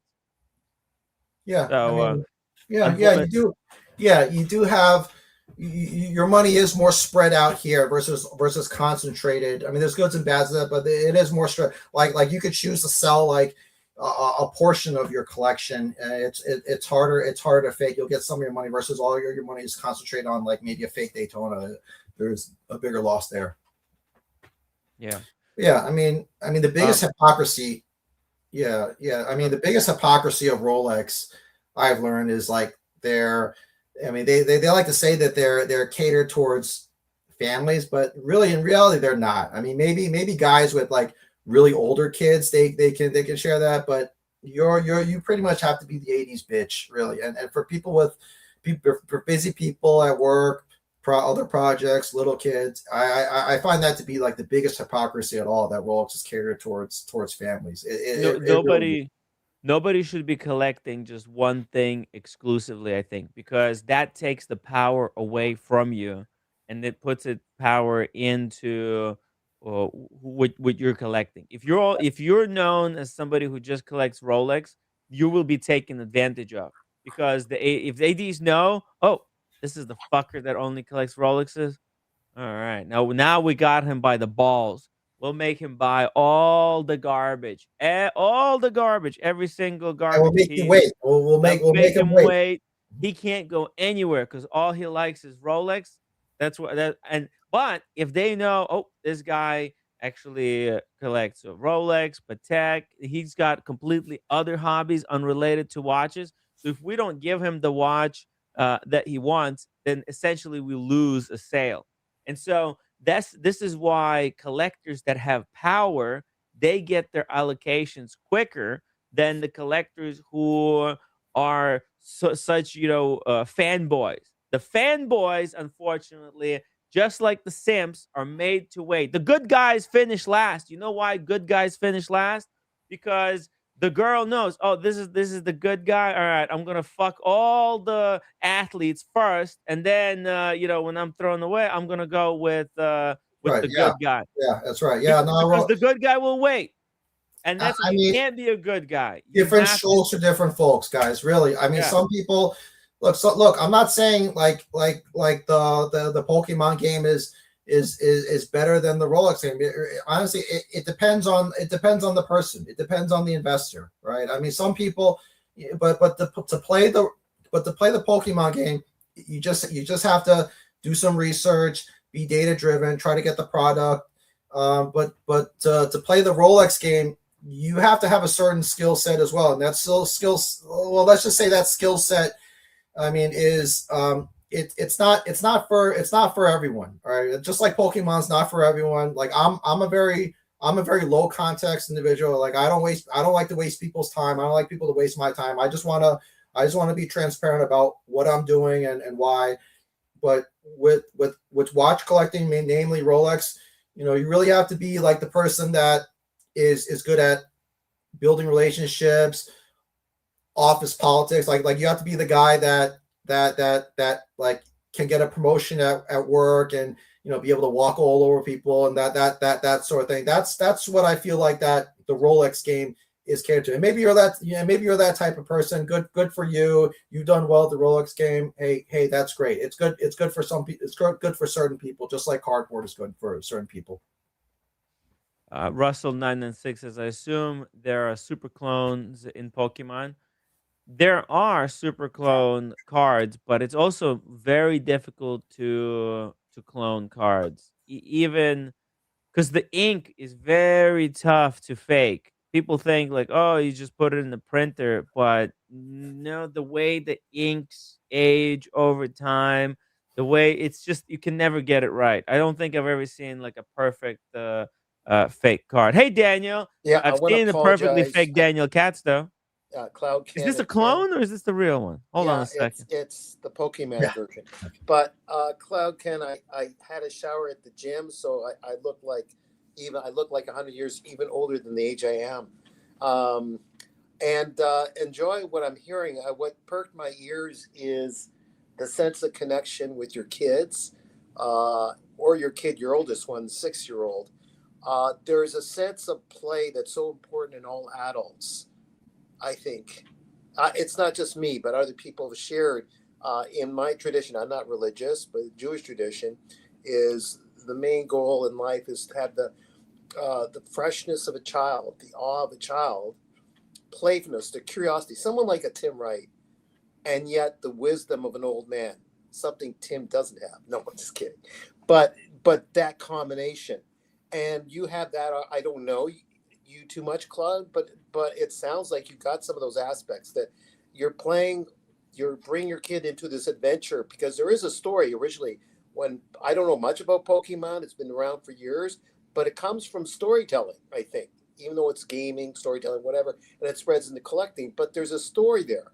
It's a multiverse, multi-dimensional aspect to it, which allows to me the sharing of different dimensions or different generations that share in their own viewpoint a common thing, that be like that child. So without being, it's not being immature. It's about being the child in you, sharing with your 6-year-old the little more adult in him in this adventure. Because when you look at stories, Hans Christian Andersen, the great storytellings, the old books, The Wizard of Oz, more recent, they were all stories during the 30s, during the Depression, The Wizard of Oz and other stories, Brat Pack, of how we work through play. You work things out, and you don't always get. As a matter of fact, it's almost hopeful you don't get everything you hope to get, because it's part of the process of the goal, not the goal itself. Yeah, thanks, Daniel. Yeah, I mean, it's about fun, right? End of the day, be it cardboard, be it watches, alternative assets. The good part about collectibles and alternative assets is that you should be able to enjoy what you're collecting, as well as hopefully like hold your money. I mean, that's what makes alternative asset as a whole a great asset class, is because you don't have to like stress. You don't have to like, watch the stock market, Bitcoin market, and stress about all that shit day to day, and just like, I have to read the news about like, did some bombing take place somewhere, and then will all my stocks be affected? Should I get in and out? It's really there. Yes. Yeah. Is to try and like protect or make some money, but also something that you can enjoy at the same time. So it just doesn't take a lot of stress as an investment, really. Yeah, I'm a bit of a charlatan. I want to explain to newbie. I did not experience the Big Bang. I just want to say, someone in the text. But I think everyone's just having a little play. They want to put sense of humor, but they have respect for you. They're just Daniel, you're having wrong. humor You're wrong here. about not experiencing the Big Bang. We were all there when the Big Bang has happened. What are you talking about? Okay. That's not me, guys. Man. That's Thank you, Tim. All right. It's true. We were all the matter in the universe that exists started out, at the center of the Big Bang, and then it all exploded, and we're still made of the same matter that was there at the beginning of the Big Bang. We are the Big Bang, Daniel. All right, there you go. Come on, There wake up. All right. Wake all right. up. Thank you, Mickey, for this picture. We're the collectors. We're going to collect them all. You know what's amazing about Pokemon is that it's a game about collecting. That's what makes it so amazing. Collecting Pokemon or collecting when you're collecting watches, guess what, motherfucker? You're literally playing the game of Pokemon. The game of Pokemon is about collecting monsters. That's a great picture. I mean, you guys never looked so good. Yeah. Yeah. I mean, We're that's trainers. that's really a great photo. How did you do that? By the way, Ken, you know, Tim G, somebody took a picture of you. You were caught and doxxed. Check this out, guys. If you were wondering what Tim G looks like, Yeah, there's my Oh, dog. there you go. There you go. Pretty close. somebody took a picture of you on the beach, undisclosed location. There you go. Boom. You mean he Pretty wasn't close. shot in Texas? My God. Yeah, pretty close. Did you finish your train of thought, Ken? Sorry. Did you finish your train of thought there, Ken? Yeah. Okay, yeah. Okay. Yeah, I did. Everyone, I think I covered plenty for today, guys. Any you guys want to troll me or hit me with? I have few questions before we let you go. Sure, is that okay? Sure. Yeah, absolutely. Okay. Do you think that YouTubers move card prices the same way that influencers move watch hype? YouTubers, Like, are certain cards becoming more desirable because of content creators? I mean, you know how it is in watch. it's possible. I would say. I mean, for Magic the Gathering, yeah. I mean, a lot of the content creators, they're usually players. They usually like, they didn't like the investment aspect of Magic the Gathering. They want it to be a player's game. So that did affect some of the prices, at least in the short term. But when you look at Spider-Man Magic, I mean, there's, the boxes are hovering around 350 a box, for one of these. But I mean, but the way I see it, there's a $38,000 card in there ungraded. There's several $400 cards in there. I mean, it's really a long-term hold. So let the market do what it will with this, and then let's see what happens long term. All right, that's all you can hope for. That's all you hope for. And same with Pokemon. I mean, yeah. I mean, geez. I mean, really, you don't really need content creators to pump it, just because there's enough people, there's enough mass demand to affect the market without the content creator. The content creator is just, I mean, a lot of content creators, they just make the content just to get views and hopefully get distributor access as well to the product. So yeah, I would say for certain products, yeah, but Pokemon not so much. It moves it like watches. Even watches, really. I mean, even watches, really. Like the watch market.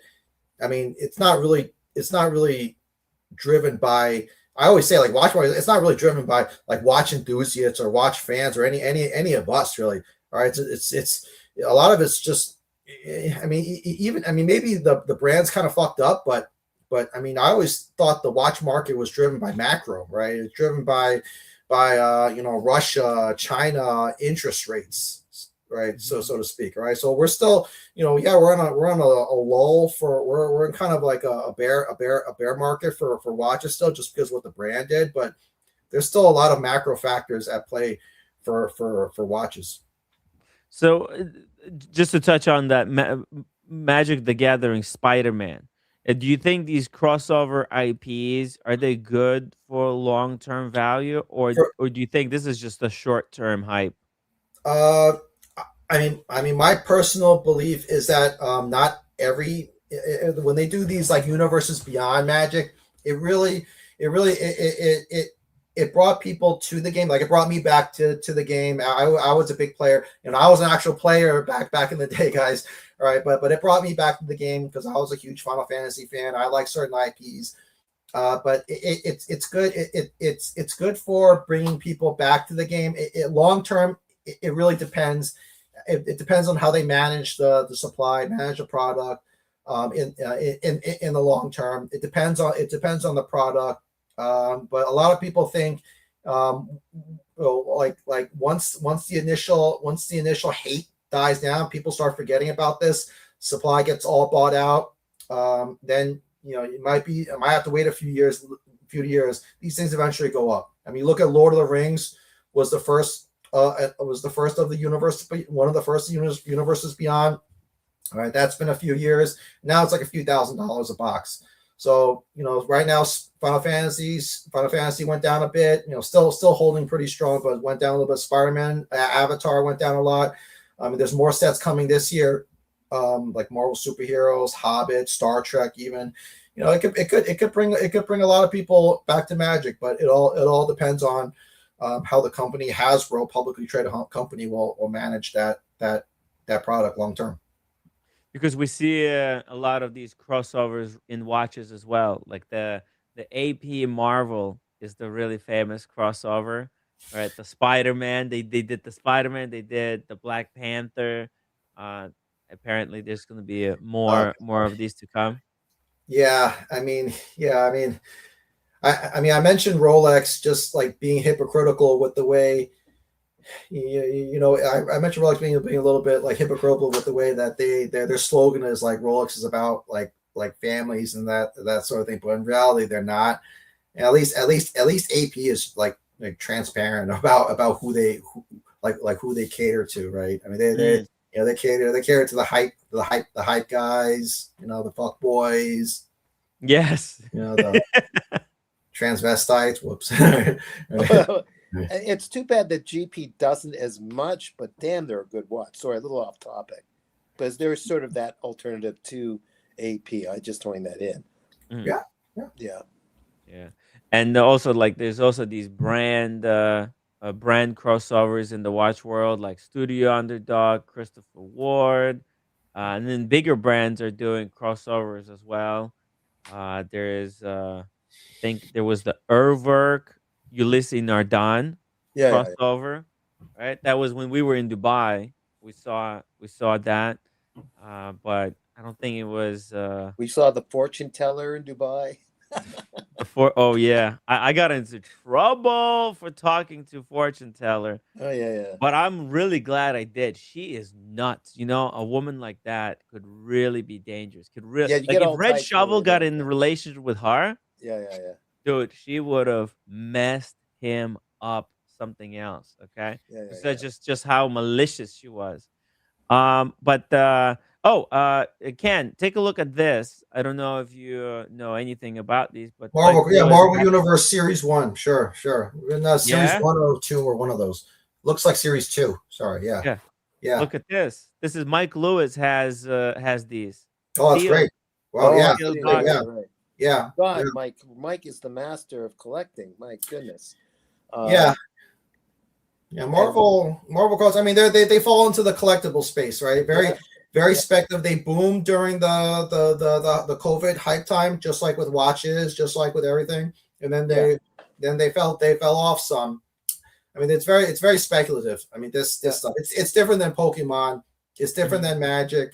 And this is like, there's no utility to the Marvel cards, so you have to wait for a certain cycle to be able to sell them or make some money back. But they're cool too if you grew up with this stuff like me, collecting as well.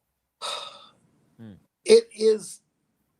It almost requires. I'm asking. It's not. I'm not making a statement. I'm asking you, Ken. it almost requires a little taking a breath, exhale, when something doesn't work out. For example, when you work out a deal with a buyer who you haven't met, from you're buying and selling, they're buying and selling, and they lowball you, and for some reason they talked you into accepting that particular semi lowball for some reason. Yeah, I'm not saying you do that, but you had to for whatever the situation was, and then you find out he was just flipping it right away. Do you and you feel like you were outmaneuvered or whatever, or you never find that out, or you don't even think of that stuff. I mean, what does it matter? People can do whatever they want with their money. Right. Same Okay. as watches. Same Yeah. as watches, right? I mean, if you sell it for something for below retail, I mean, you sell to a great dealer. Of course, you're gonna get below market value because you want the liquidity, right? You want cash right away. Yeah, of course he's gonna flip. Okay, that makes sense. Okay, fair enough answer. Okay. And let's, one final question. Guys, if you have any final questions in the chat, please send them now, because we do have to let Ken go. Are collector communities getting more transactional? What do you think? Collector communities. It's always been. I mean, I talked about this last year. There's always been an aspect of collecting and flipping and investment and whatever scarcity to these things. It's really, it was always there to begin with, and it'll continue to be there. You just a lot of people just rubs people the wrong way for whatever they like. We think they think we're ruining the hobby, but I mean, I could argue, and I can understand it is pricing people. It does price people out, but it's also at the same time growing the hobby as well, right? I mean, that's another way to look at it. You know what I think. You know why it pisses some people off? It's because people can make a living trading cards. I think that's why it rubs people Trading the wrong watches, way. yeah, Or trading watches, right? It has something that back in the day was worthless, because that's what these cards used to be. You buy a pack, you opened it, and it was worthless. These cards were always, originally, they were worthless. They weren't meant to be worth anything. Just like those comic books, the original Superman, they were meant to be read and thrown away. And now the original, and that's what most people did. They read it, and maybe they put it on the side of the table. Maybe they used it as like a they ripped it up. They used it as toilet paper, or they used it as something to cover something up. And it was never meant to be of worth value. But people have built businesses, reselling, collecting, educating people about these cards, because there's an entire, there's history to Yeah, it. but Tim, There's so much to learn.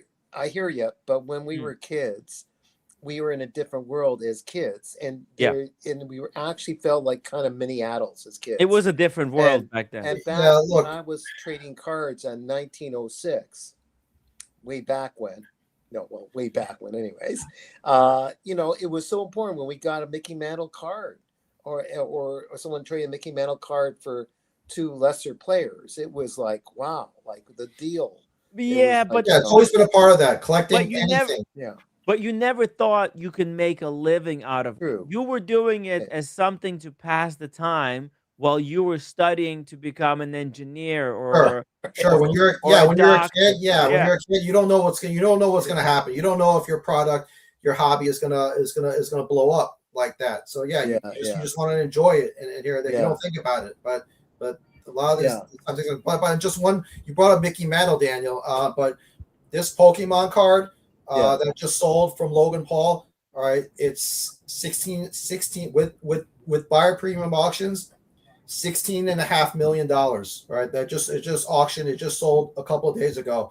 Right, I'll tell you what. I mean, that's that. All of a sudden, if you guys feel like Googling the news, all right, that's now the #1 trading card of all time. So Mickey Mantle, 52 tops Mickey Mantle. Wow. Right, 12 million.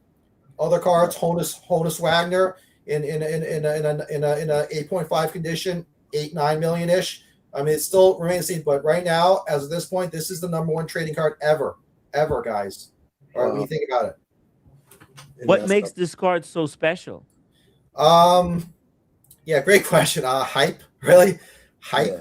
I mean, Logan Paul definitely hyped it up, but just rarity as well. I honestly, I don't understand why it's that special to be, but Logan Paul definitely hyped it up. He bought it for 5.4 million, and then he bought it back in 2021, and he wore it to like his WWE ring events. He wore it to boxing when he fought Floyd Mayweather, and it's got a lot of hype. It's probably just very few in the world in this.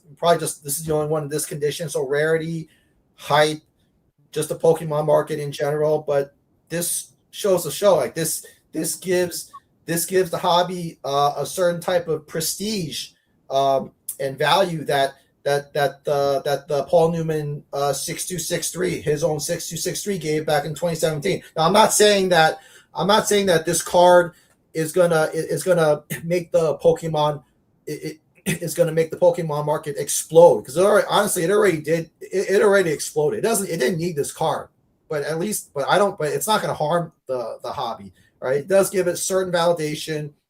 It allows more. I think a venture capitalist bought this card from Logan Paul, but it does open the door for more institutional money, more private equity money to get into this hobby, just like how they tried with watches, a few years back.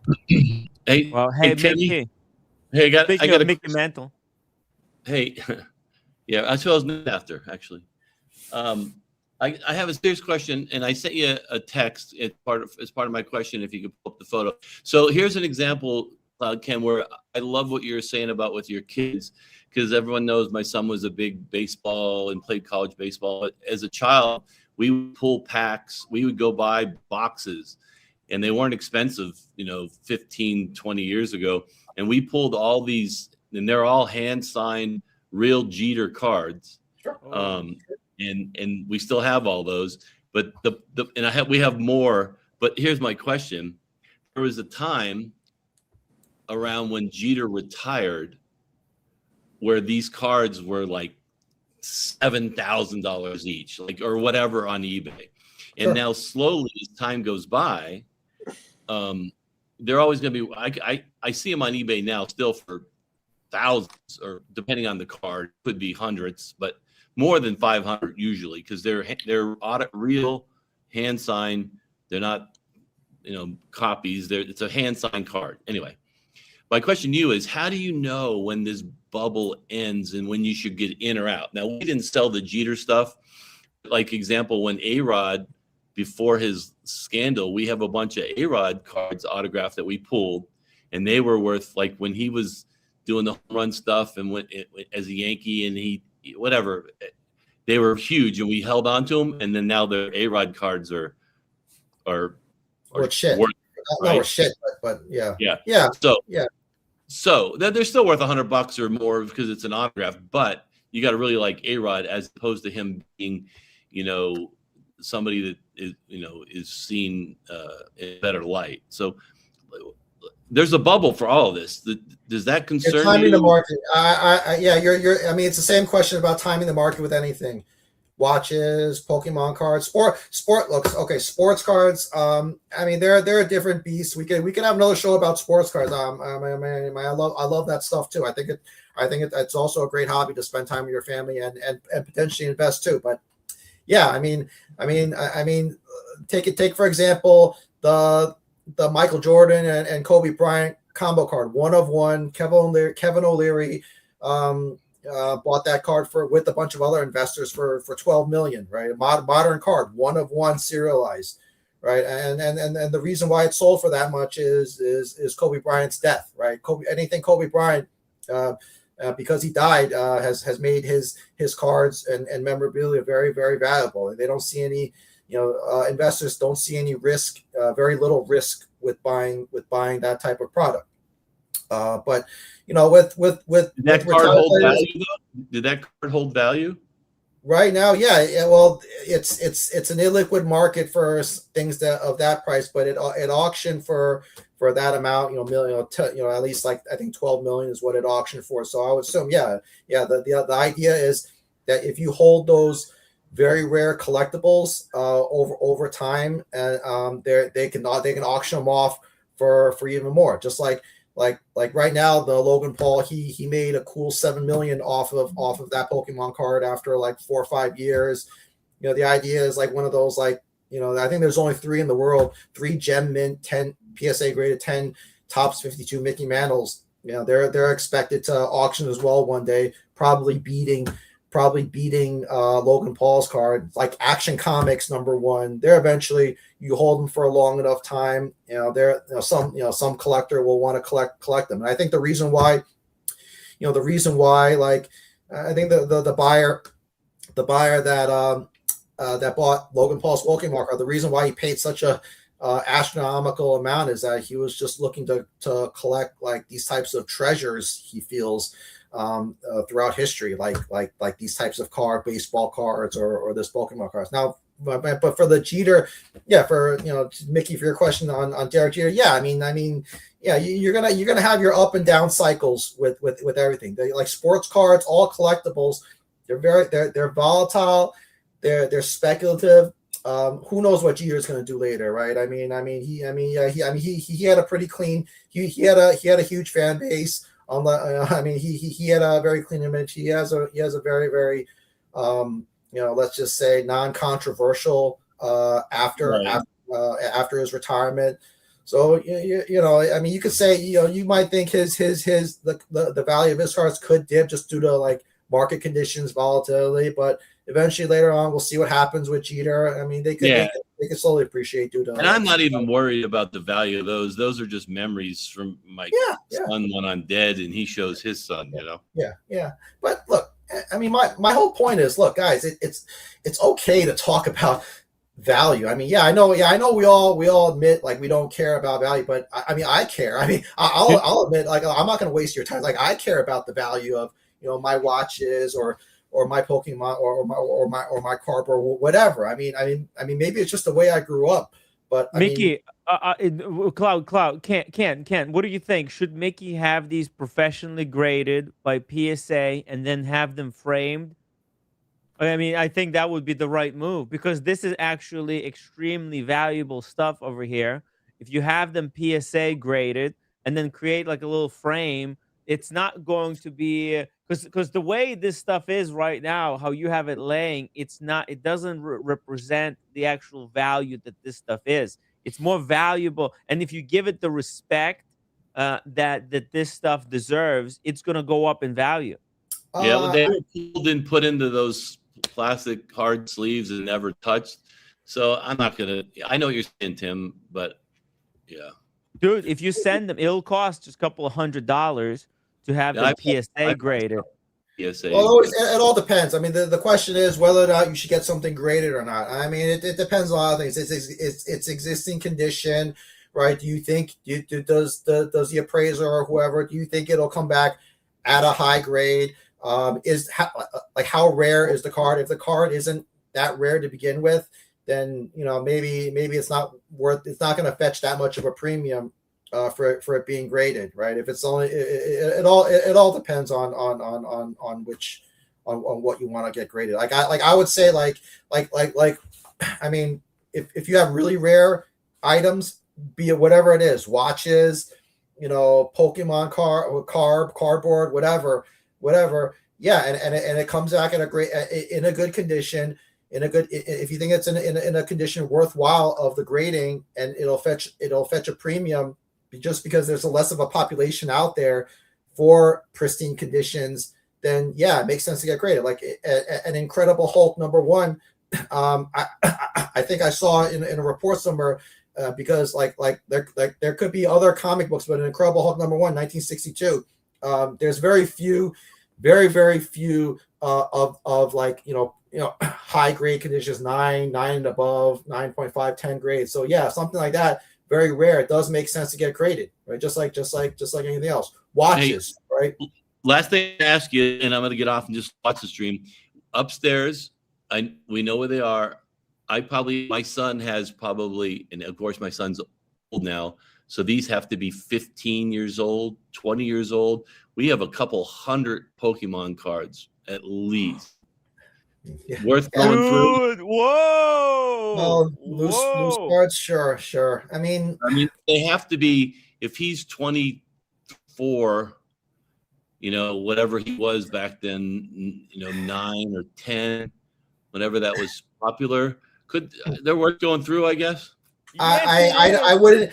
I'm sorry, Mickey. I'm not trying to. I don't want to get everyone's hopes up saying that like I got all these loose cards are worth a ton. They're not. Look, the vast majority. I know, but could there be one in there? There could be $1 million card in there. Look, you gotta do some research. Looking them up on TCG Player. There's rarities associated with each of the cards. You gotta look them up. Maybe if you have a certain Pokemon, and that's the way to do it. Yeah, if you have a certain Pokemon, be it like your Charizards, your Mewtwo's, your Pikachu's, stuff like your the original Umbreons. print.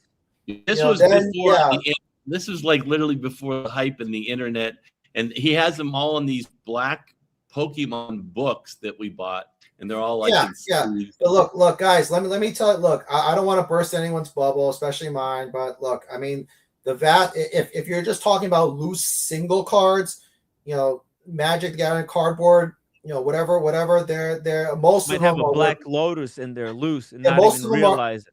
Yeah, I mean, but most of them commons, they're pretty much junk. I mean, this is why I keep most of my shit sealed, right? Because but how do you know what was a common back then? Like, it's very easy. Just same with baseball cards, same with watches, right? You know which ones. Just if you know your product, you know which ones are real. I mean, they actually say it on the card these days. If they put like a big C letter if it's common, or like an R if it's rare, stuff like that. Just like you should know your population of the baseball card, Derek Jeter cards that you have.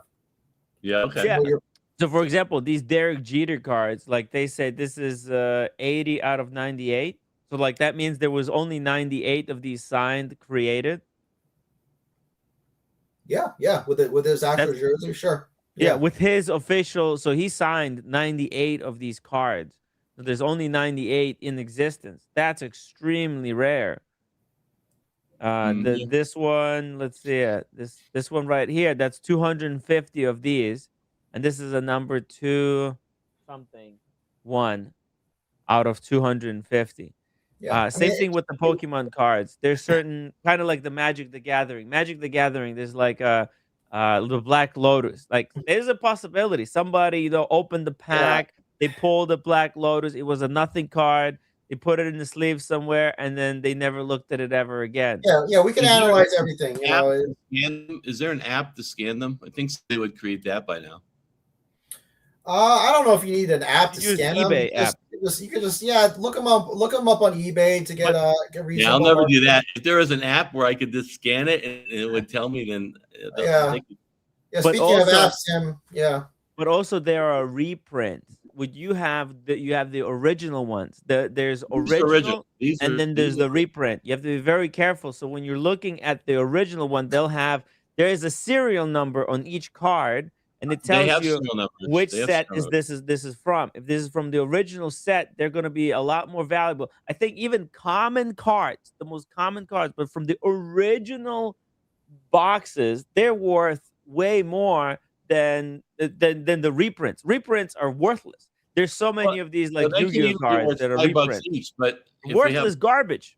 Yeah, but even if they're worth $5 each as originals, we have hundreds of them. Yeah, we're not going to do that one. I don't need Pokemon card money. I just was asking a question. I would love to take a look at them someday. If we go to Atlanta with Red Shovel to shoot guns and shit, we'll take a look at the Pokemon card. All right, it's a deal. All right, hello from Vegas. Oh, nice. That looks beautiful out there. How's the weather? Warm but real windy. I love your shirt. It rained yesterday. What the hell's going on? It rained in Vegas. What? Yeah. Jeez. All right. Okay, take care. Love the shirt. Take care, Mickey. Are you on the strip or are you someplace else? I'm on the strip. Okay. Timmy, don't say where I'm at, but I showed Timmy my room. I need a room this big next time Timmy stays with me. This thing Dude. has. I don't understand why they put me in this room. We paid It has, $1,200 for a smaller room than this. yeah, Let's it's do like this little tour. it A just goes mansion. on, and so then there's this bathroom in here, which I don't even know why. I'm in boxer shorts, by the way. I Whoa. don't even know why. Jacuzzi. There's another bathroom over there. Like We can have one bathroom just for Daniel Katz to spread there out all of there his was two tubs. vitamins. There was 2 tubs you could have slept in. Stop it! Stop it! You got my. It's a long story, Ken. It's just it's whatever on the previous trips. We're gonna do another Vegas trip sometime. Yeah. Dude, you gotta go. You gotta come with us to the Oh, next definitely, Vegas get together. Yeah, definitely. Yeah. Maybe we'll go for the card, like a Comic-Con or one of these card collector conventions. Now, I would love to go to a thing like this and live stream it and interview some people who are collecting this stuff. But I just want to add, Tim, that Newbie way back when in one of his texts said that Newbie says that he booked a fortune teller, but she canceled last moment for unforeseen circumstances. Yeah. Off topic, Ken. Sorry. Yeah, it's all right. These fortune tellers, yeah. man. No, I know I've been like like making fun of watches all night for various reasons, personal reasons, which I'll get to in maybe another show. But honestly, like the people I met through you, Tim, and the watch community, I met some really awesome friends through the watch community. But Ken, you weren't making fun. It's part of the life of the watch world. What you were sharing. That's not making fun. Yeah, it was really good. Yeah, I'm just trying to be transparent. I mean, people collect watches for different reasons. You know, this people have different points of view, but I don't think you were way off the mark. Yeah, I don't know. I mean, for me, maybe it's because I didn't grow up with a lot of money, and I collect things a certain way. And I expect them, but with buying a watch, I mean, everyone says like you're fine with the value of the watch going to zero. But you're spending fucking tens of thousands, hundreds of thousands on these things. I mean, that's irresponsible. That is how people get into some serious trouble because look at like TikTok right now. TikTok, everybody's coming out and they're talking about regrets buying all this unnecessary stuff. There's people who racked up $70,000 on credit card debt buying some purses, buying a car, spending on a Disney vacation, like buying stuff that at times seemed like a good idea, but with Disney vacation really cost $70,000. The way things are going. Yeah. The luxury market is really taking it down just because like the economy. People just don't have the money to spend on these things, especially with the way the brands have been increasing the prices. Whereas for something like this, is like more catered towards like the lipstick economy. Whereas like, look, it's like a cheap item, makes people happy, opening up, ripping up, gives them some pleasure as well. So it's like and you don't lose as much. But I never understood like why is it like so cool to spend like $20,000 or whatever on a watch and lose like half of it. I mean, I don't know, that was never like I don't know, maybe it's just me, but it seems like it's only me, but I never felt fucking good about doing that. Right. I mean, you're wearing a watch. Yeah. Okay. I mean, if you get some personal social value, great. But for a lot of people, and I think I go back to, I think there was this deal. His name is David Khalil. You met him, Tim, a few times. Right. But he once said like, if you're buying watches without worrying about the value of money, you're either very, very wealthy or very, very silly. Yes. David Khalil was actually the first YouTuber guest that I've ever had on my show.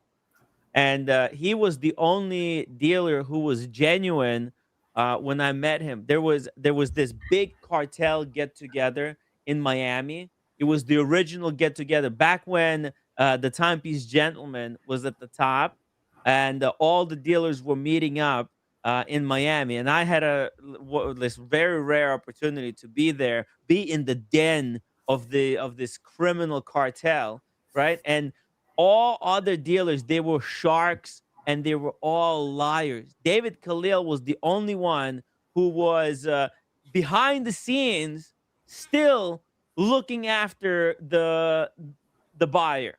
Like all these dealers were talking about how to get better percentage, and he was like telling, well, guys, you shouldn't do that Yeah, it's a because different business model. Yeah, sure. yeah, he's a truly a genuine guy, and like he understands like that it's beyond like customer service is beyond. That's why all other guys are out of business or they're struggling or they're in jail. And David Khalil is to this day still doing really well because he looks after customer. He's all about the customer from beginning to the end, and and in fact, one of our friends, Kojak, his wife bought a Patek Philippe from David Khalil. So Yeah, he's yeah. he's a really cool guy, and like these ads, they thought they could endlessly burn people, can endlessly tell people no, and they're gonna keep coming back and begging for them. But there's only so many people out there who can afford watches to begin with, and if you Yeah, start burning people left and right, I don't know. they've I mean, come back to I'm not bite you. sure. I'm not sure if it's about like what you can afford, and I mean, I mean, I don't know. To me, like it's about what value you're getting. If you think what you're buying is a good value, end of the day, like I don't think like hey Double D, I see, no disrespect, I appreciate your comment, but it's more about what you think you're buying has enough value, not about like what you can afford or resell. But like for example, like you could be a millionaire. I mean, I see some people getting like haircuts for like and just haircuts for like $300 or something like that. Like I don't know, like even and maybe it's just the way I'm wired, or some people are wired. Like I don't know, I can't imagine myself spending like that much money just for a haircut. So to each his own, really. Yeah, If you it's think you're getting there's value, there's a certain level of I come from nothing, so I've built everything. I built, I have just a, handful of these watches. Some people make a really big deal out of it. It's like, oh, Tim has a Rolex on the wrist, and yet he's begging for money online. First of all, I'm not begging for people to send me super chats.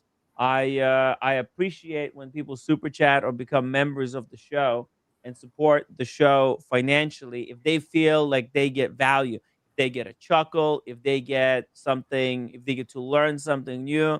And for that, I get to do an honest show. I'm not here trying to push a product or push one brand over the other. We try to educate people about the real life stuff, not try to secretly push. I don't have a secret agenda here to push some kind of product. Even then, even I don't even uh, beg for money enough, or like beg enough or ask enough. I ask maybe for people to super chat once a show. I try not to make the whole show about reminding people to super chat and support, because I think it's I like doing the show. I like yeah, giving people exactly. value. At some You point, it know, gets. I know you joke around with the grifting, but in reality, I know it's bad taste to just like do this YouTube content and just like beg for super chats and that sort of thing. I mean, I yeah. know it's a way to I have support. to You do deserve it it. because Deserve it as that's well. the only dude. At the end of the day, I do have to remind people to super chat and to become members, because people also forget. It's kind of the other side of it is like sometimes people forget. That I'm doing this for living. I'm doing it for them because I'm looking out for their best interests. And so for me to look out for their best interests, they have to look out for me, because I have expenses too. I have expenses that I need to pay. The rent, the stuff. And I try to be very uh, uh, I try to be very frugal with my money. When I buy my watches, I bought the right stuff. I bought some, maybe too many watches, but that's because I also love the hobby. But also, I didn't buy watches that immediately lost half of half of their value. All the watches that I bought, number one, they have to fulfill certain criteria. Number one, I have to like the watch. Number two, it has to hold value. I'm not made of money. I can't be buying stuff that I just like and that doesn't hold value.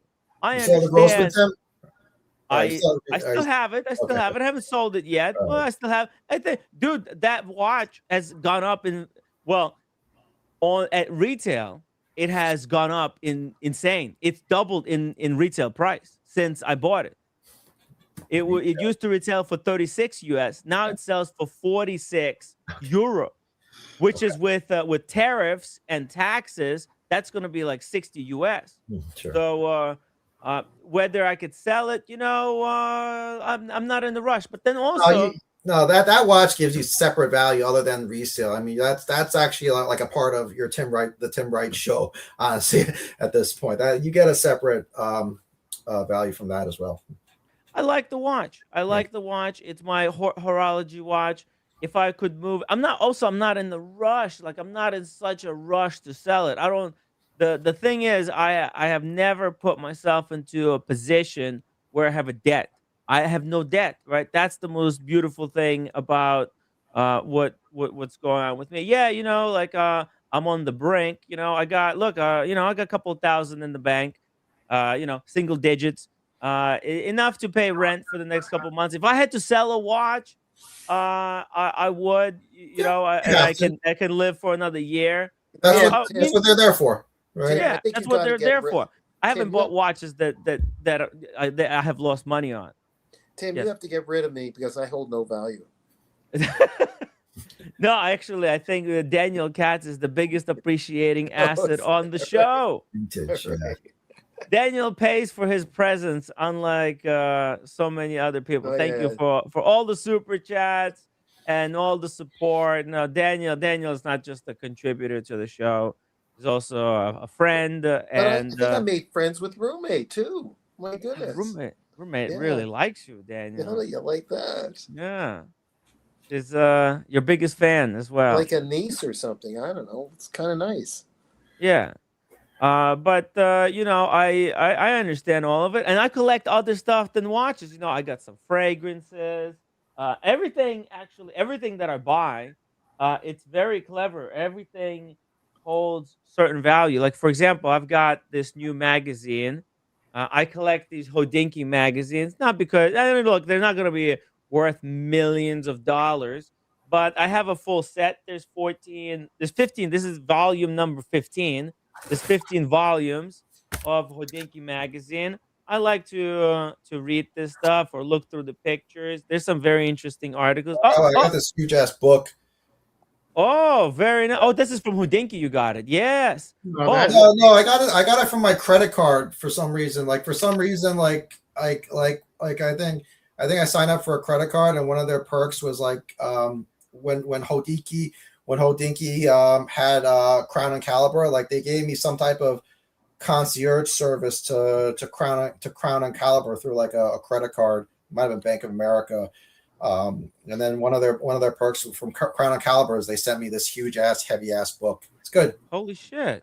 Paperweight. That's pretty nice. That's going to be really collectible. I don't even know that. That's by Hodinkee. That's pretty freaking good. What do they got inside there? They're talking about like how to collect watches or something. It's I guess all the other. A little bit of history. It is probably some of like the highlights from the magazine. Probably like the best articles, the best of the best that they've compiled. Yeah, they're fun. Yeah, very cool. Yeah, but look, these magazines, they're not going to hold value. That was just $20 on eBay. I figured, hey, I'll get it. But also like the original Hodinkee magazine, that's quite valuable. I also have the Rolex magazines that are free. Rolex gives these magazines out. Yeah, the ADs. Those things are actually extremely valuable. Try getting volume 1. It's impossible nowadays. But I picked one up fairly cheap back like a couple of years ago. Now it's impossible to get. But I got that full set. I got some other stuff. I got a couple of books, and I'm gonna have to sell a whole bunch of stuff. But I try to buy quality stuff. Even like with my camera, I bought a camera that has residual value. Hey, roommate.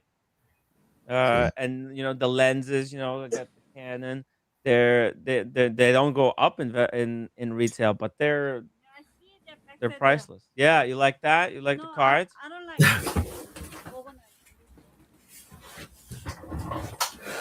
We're gonna organize someday and get rid of excess. Yeah. The famous phrase someday. It's just there's not enough time. I was supposed to call Hodinkee and make a deal. I didn't have the time. I went for a run and then I Oh, wait collapsed. Wait a minute. Am I included in the deal with Hodinkee, whatever the deal is? I'll trade you with when you find your box and papers, Daniel. Oh, we'll trade no. you for a Recepi wristwatch. Right. Okay. Okay. All right. Ken, I don't know when you have to go, but I think we're gonna do like another 5 minutes, and we can wrap it up. That way, I think we're pretty good. Careful. Any final questions? Yeah, I mean, do we want to talk about Barossa for a minute? I think Cars has a platform for a lot of collectibles, watches. Oh yeah. Watches, wine, cars, of course. Did I meet you at the launch camp? Were you there when the launch was a couple of years ago? No. Okay. I met you once, Daniel. I met you once at a watch time event for a very short while, maybe a couple of years ago. I went to. Okay. I didn't go to watch time last year, but Tim, I did meet up with Tim. Hey, I did meet up with roommate. We're talking, roommate. He's talking about something. You're interrupting. No, it's all right. It's all right. No, it was great. I think it was last like October, November. I met roommate in person. She was the best. Yeah, she really was great at hosting the Korean barbecue event with right. Sweetest person in the world, roommate. Yeah, absolutely. She went looking for me when I got lost at that maybe the same event. Went to the watch and got lost with you. Where she had to go. It sucks. I'm like, we're both in New York, but I rarely get to. We're just so busy and we rarely get to like hang out together. And we should really do some more meetups when it gets warmer, obviously. Right. Yeah. So Barossa, it's a platform where collector groups can basically, it's for organizing collector groups. Now, it doesn't have to be, but they've got a very, very good infrastructure for collector groups to come together, and people can upload their collections, whether they're watches, whether it's wine, whether it's cars or whatever. And cars is something I've been telling Cars and Chrono, like he should really take cards seriously. Cardboard, not cardboard. Yeah. Okay, cardboard. Yeah. Okay, got it. Cardboard. He should really take cardboard seriously because it is going to be huge, and also it's so much simpler to trade and like ship cardboard compared to wristwatches, right? Wristwatches, there's a lot of challenges with shipping verification, and it was so difficult actually to build the infrastructure. Because they have an entire verification network, very similar to eBay.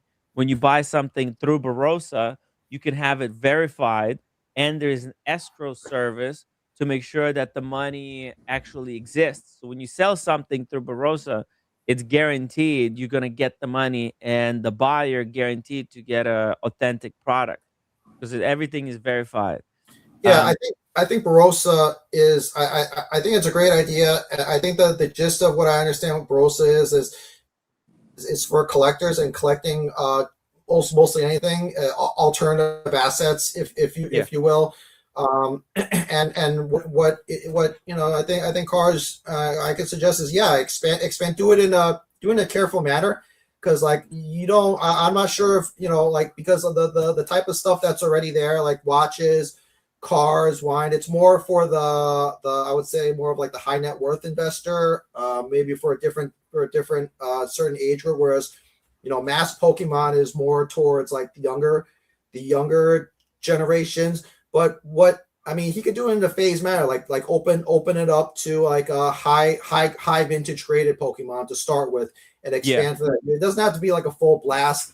I would just suggest, but the whole thing, the message. The headline for your show is Rolex versus Pokemon, which is better in 10 years. I mean, and I don't know what we mean by better. I mean, if it's growth, probably Pokemon, if that's your goal. But hey, Rolex is great too, right? They're both great, but they're both great in different ways, right? They're really meant to complement each other, in my opinion. Okay, just like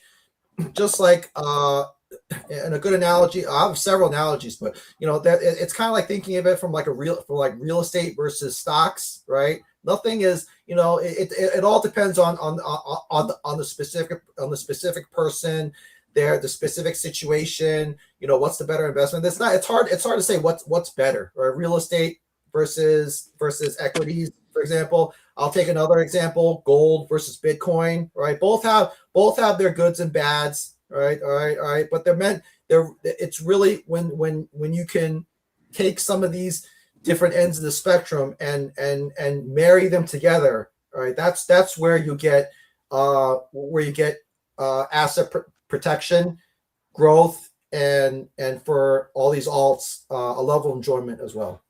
And it's all about, I think, the best of each segment. The way that gold is the best of the metals, that is the most valuable of the metals, the most highly coveted of the metals.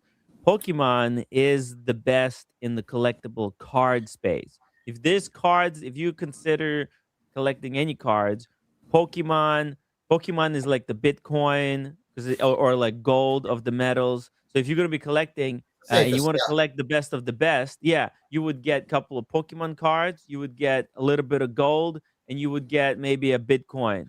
And you would get like a Rolex wristwatch, right? You diversify those, you get the best of each, right. And you're not going to lose. That's right. Let's just think of it again as Rolex, whatever cardboard, just a piece of the puzzle, guys. Let's not take anything that seriously. Rolex doesn't want to sell you something. They think you didn't lolly them enough. You didn't bring enough donuts. You didn't make enough visits. They want to charge you. They want to make you. You don't have to spend your money on that stuff, guys. There's a lot of stuff out there. All right. You just have to, you don't want to be held hostage by these AD games. All right. That's the number one lesson that I think we take from here. All right, Tim. I hope. I'm sorry I didn't give you enough super chats, but hope. No, dude, it's never. It's not. I get it. But the main thing is I just don't want to waste anyone's time tonight. What's it called? What's it called? Irrelevant question.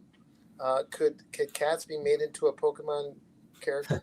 No, hey, you know what? At one point we were considering doing a Tim Wright, the watch community collectible card game. Oh, there's actually a lot of potential. There's a lot of potential. Yeah, there's all kinds of collectors. You can put watches on the cards. All kinds of stuff. Possibilities are endless. And maybe someday we'll make it a reality as well. So, guys, stay tuned. If you want to support the show, Ken, thank you. Please become members. You want to support the show privately, there's a PayPal link in the chat. If you found this show valuable, I would really appreciate it. And some of the comedy from the gallery some of it was good. Hilarious. We love Newbie, the gallery. A few of them. Was it? I can't remember. Fernandez, a few of them out there. Kudos. Oh yeah, the Speedy Hernandez was hilarious. Yeah. Roommate was trolling. Roommate was trolling too. Okay. Ray, my watch channel. Double D. And Double D, we can't forget Double D, the dry wit. Amazing stuff. Mr. G. Mr. G, yeah. Mickey. It was all good stuff, guys. I'm still wearing the shoes that Mr. G suggested to me.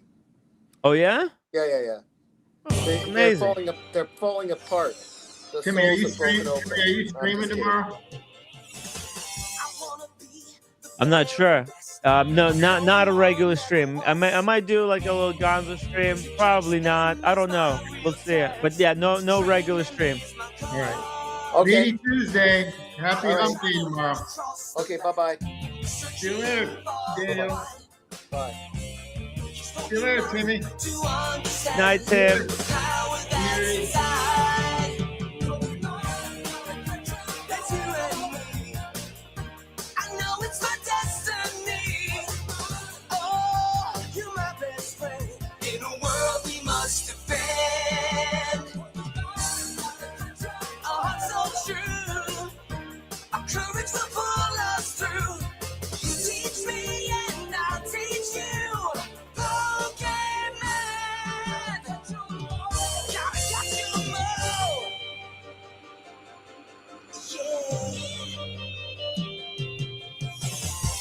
Every challenge along the way, with courage I will face. I will battle every day to claim my rightful place. Come with me, the time is right. There's no better team. Arm in arm, we'll win the fight. It's always been our dream. It's you and me. I know it's my destiny. Oh, you're my best friend. In a world we must defend. Our hearts so true. Our courage will pull us through. You teach me and I'll teach you. Pokémon. Gotta catch 'em all. Gotta catch 'em all.